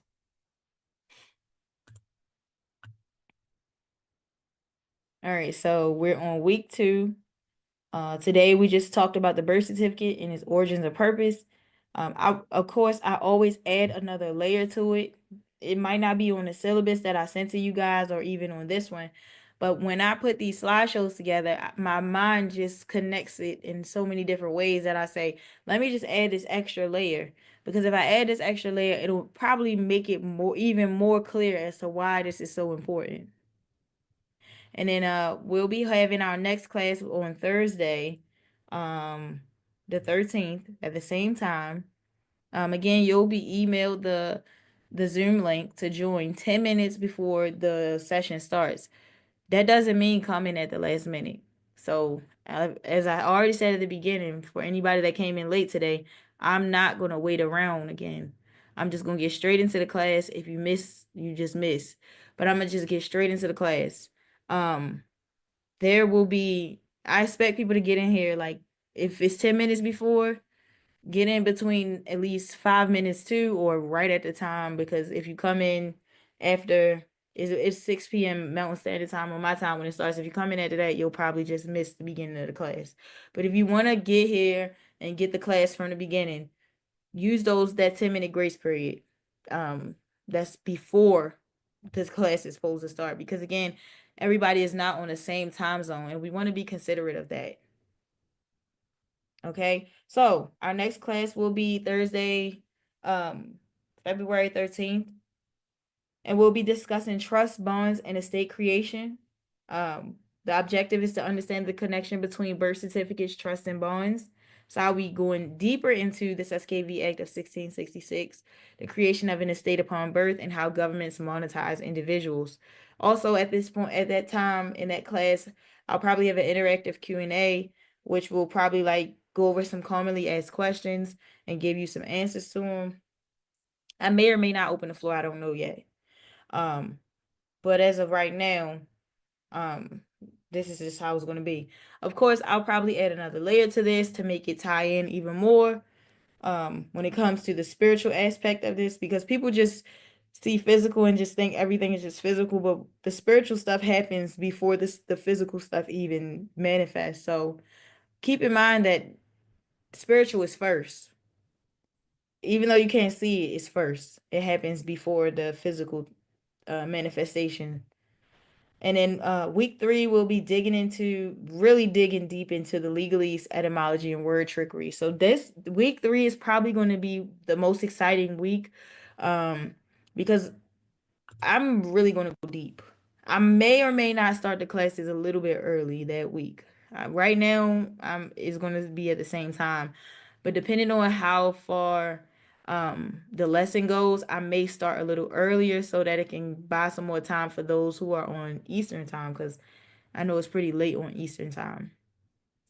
Um, there are no replays of individual sessions. However, for those of you who might not have heard me say this previously, there will be a course in all of these sessions, or all of these sessions, including even more information that I'm talking about, will be uploaded into that course.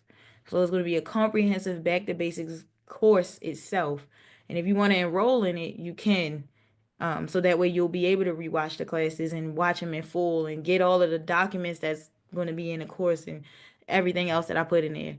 That course will be available March 3rd. So I will send out emails and stuff if you're interested in enrolling and doing the whole course all over.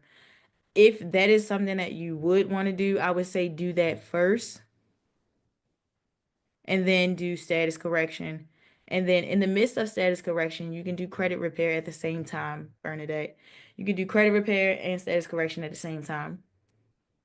If you're somebody that can't do two processes at once, then yes, go with credit repair first and then status correction. It's up to you. But everything that's in that course, everything that's in DTB Academy, I'm sorry, everything that is in DTB Academy is set up for you to do your best. We're going to be adding a trust establishment creation course, and we're also going to be adding a business course to show people how to, once you get these funds and these credits and all of this kind of stuff, how to turn that into businesses. So that'll probably be the last course, and then DTB Academy will be done. And if you want to take those courses, you can.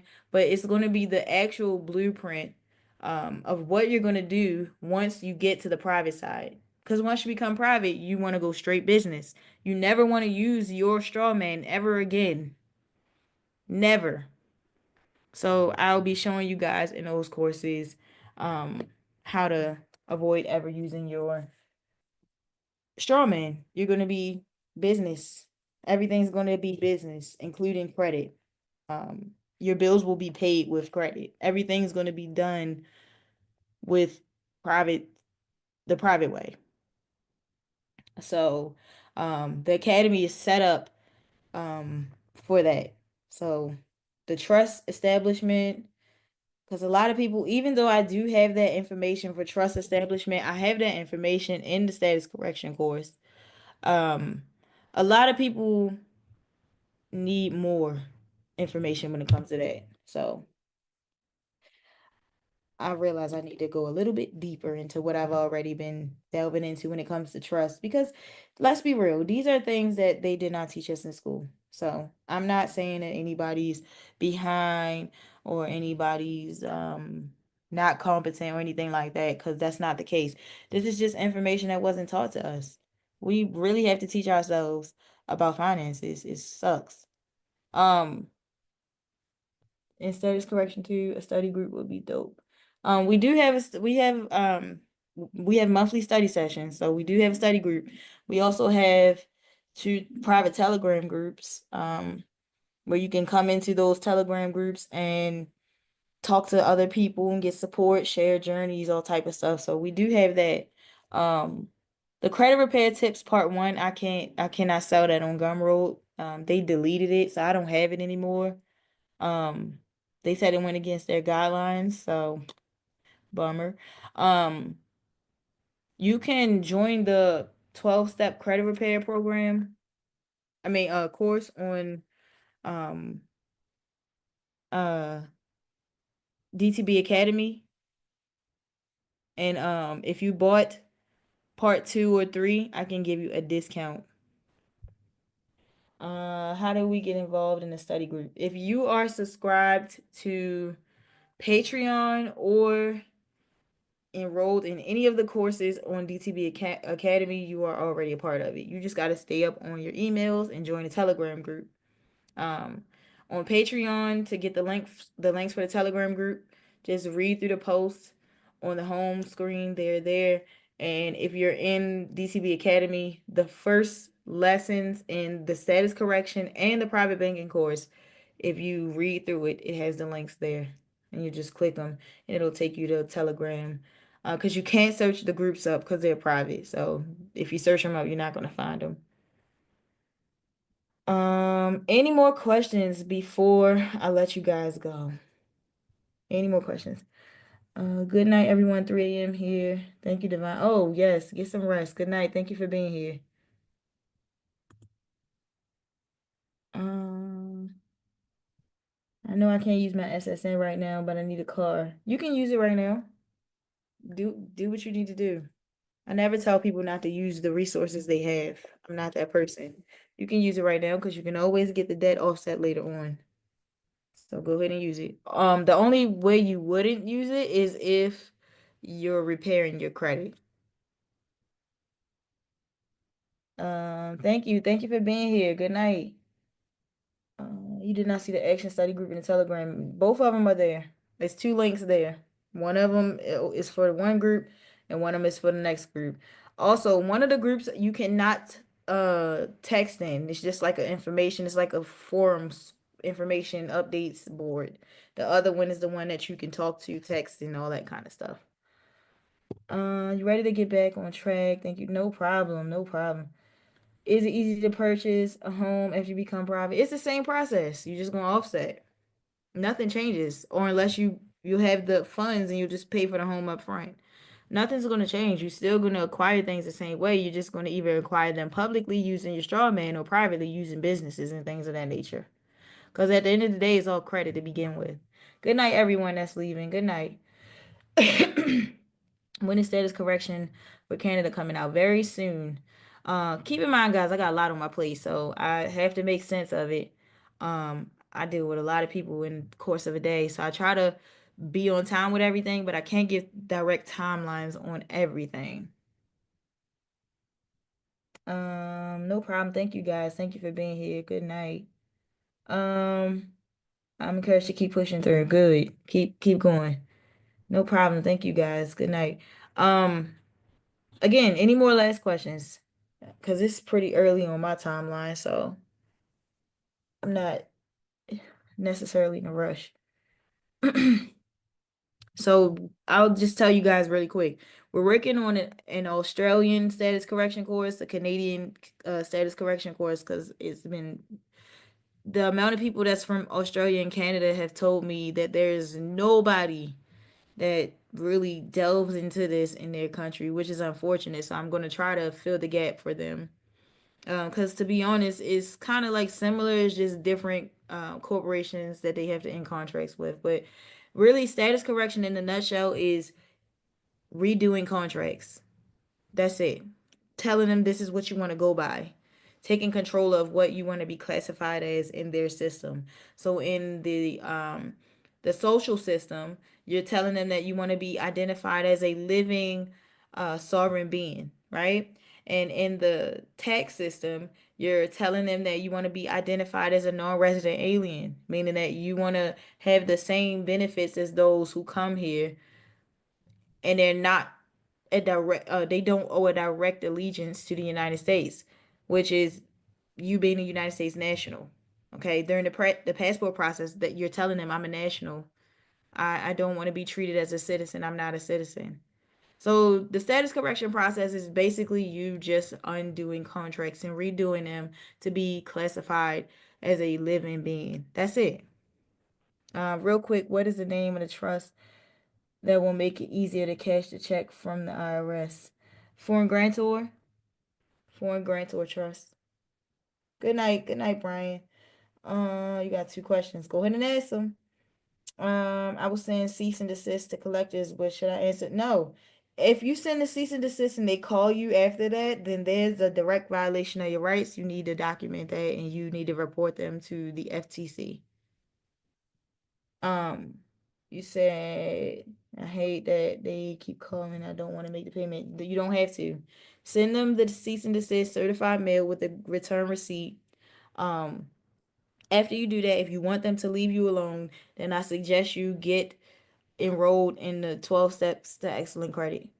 Because I can guarantee you, once you start hitting them with the information that's in there, they're going to leave you, they're going to disappear. And it's not going to be on credit. They're not going to try to collect none of that stuff.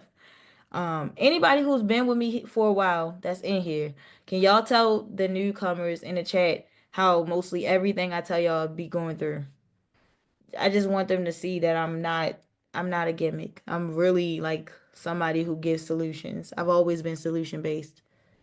Does that work for the mortgage company as well? Which one are you talking about? The cease and desist? Can a creditors foreclose on me if I stop paying my mortgage? Yes, they can. But you can do the process, the private banking process, and get that mortgage dissolved. You can also try accept for value as well to do that.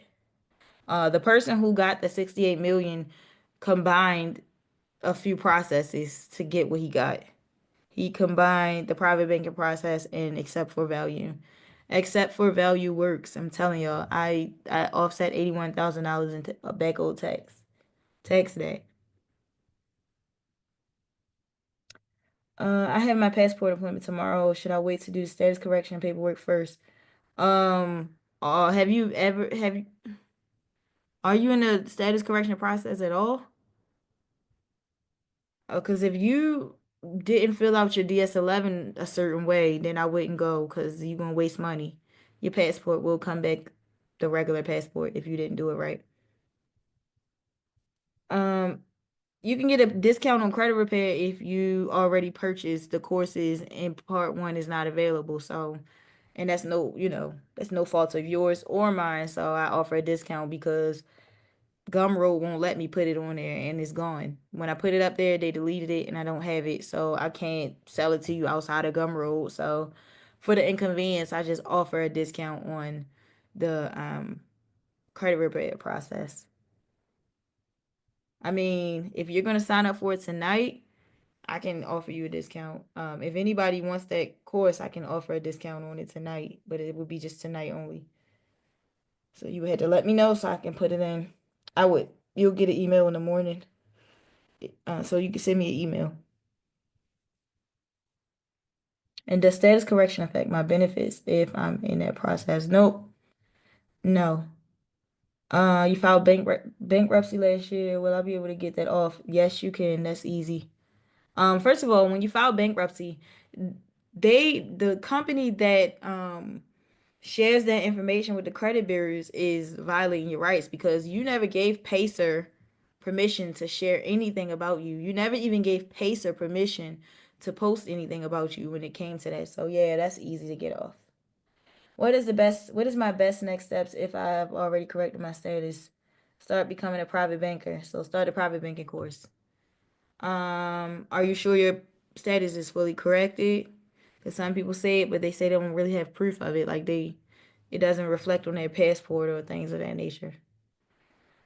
What was the term for dissolving mortgage? Something value, except for value. I have a course on Gumroad about that. Oh, question for my Form 56 for my mortgage. Which company do I send a Form 56 for? The servicer is not the same as the loan company, and I have had other services in the past for the same house. Well, you gotta locate who that The service, it needs to go to the loan company, not the servicer, because the loan company is the one who you have to repay the debt for. So it needs to go to the loan company or be addressed for the loan company. I have a spouse who is a permanent resident. Is his status affected anyway once I correct my status? No, no, mm-mm. His status won't be messed with. Is the information in the private banking course about establishing three entities with a season? Yeah, yep. Mm-hmm. It is a part of that is a part of the process. No, send me an email to Divine Trust Babies 07 at Gmail and just say, I'm interested in the credit course. Uh, you say you would give me a discount or something. LexisNexis use PESA as proof.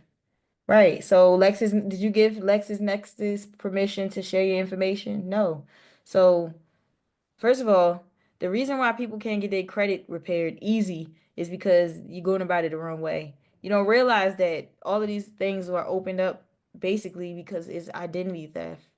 You didn't know that they were doing what they're doing on the back end with your information. They took your information and did something totally different than what they told you they were doing with it, which is identity theft. If you go through the identity theft process, you can get 99% of all negative things removed from your credit. It's that simple. Because you're telling them, I didn't give this entity or whoever, you don't even have to give them a person. I didn't give, this is not mine. Is even if it's something that you went and opened up and defaulted on, it doesn't matter. They still took your information and traded on the stock market and created all of this stuff. So you still have the right to do that. LexisNexis and all of those third party companies, you also are going to do the same process with because you didn't give them permission to do that. That's why there's a such thing as consumer law because you have rights. Yeah, you can get your fingerprints out of their system. Yes, you can. Yes, you can. You'll send them a letter instructing them to do it. But you won't do it until your status is corrected because you'll be showing like your passport and stuff as proof.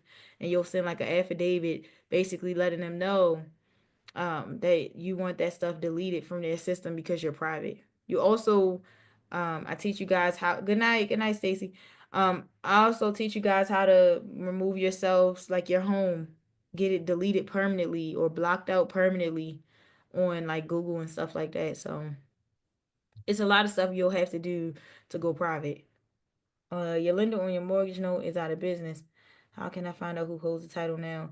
You're gonna have to go on a goose chase, a wild goose chase, and you're gonna have to go looking into the businesses and depending on what state you are, you can go on the Secretary of State and do like an entity search and just like go in the records and see, find the registered agent, excuse me, and reach out to that registered agent. They should have their phone number or something there. You reach out to them.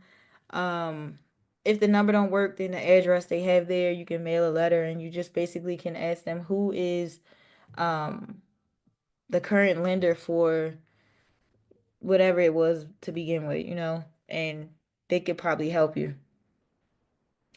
Your mortgage co-transferred your mortgage to another servicer. Do you have a course or docs I can study to reclaim my house? I don't have any um courses or anything about like quick fix things. No, I don't. Um the private banking process is I can point you in that direction because it works.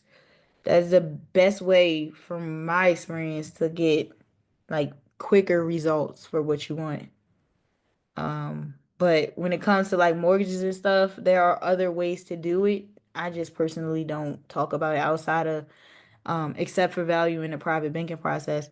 If you email me, I can send you a book and the information. I'll send you an information package. It's like a whole lot of books, but it's a book in there about mortgages and how to stop foreclosure.